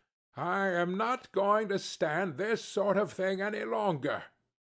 And therefore," he continued, leaping from his stool and giving Bob such a dig in the waistcoat that he staggered back into the tank again, "and therefore I am going to raise your salary." Bob trembled, and got a little nearer to the ruler. He had a momentary idea of knocking Scrooge down with it, holding him, and calling to the people in the court for help and a strait waistcoat. "A Merry Christmas, Bob," said Scrooge, with an earnestness that could not be mistaken, as he clapped him on the back. "And a merrier Christmas, Bob, my good fellow, than I have given you for many a year. I'll raise your salary, and endeavor to assist your struggling family. And we will discuss your affairs this very afternoon over a Christmas bowl of smoking bishop, Bob. Make up the fires, and buy another coal-scuttle before you dot another I, Bob Cratchit." Scrooge was better than his word. He did it all, and infinitely more, and to Tiny Tim, who did not die, he was a second father, He became as good a friend, as good a master, and as good a man as the good old city knew, or any other good old city, town, or borough in the good old world. Some people laughed to see the alteration in him, but he let them laugh and little heeded them, for he was wise enough to know that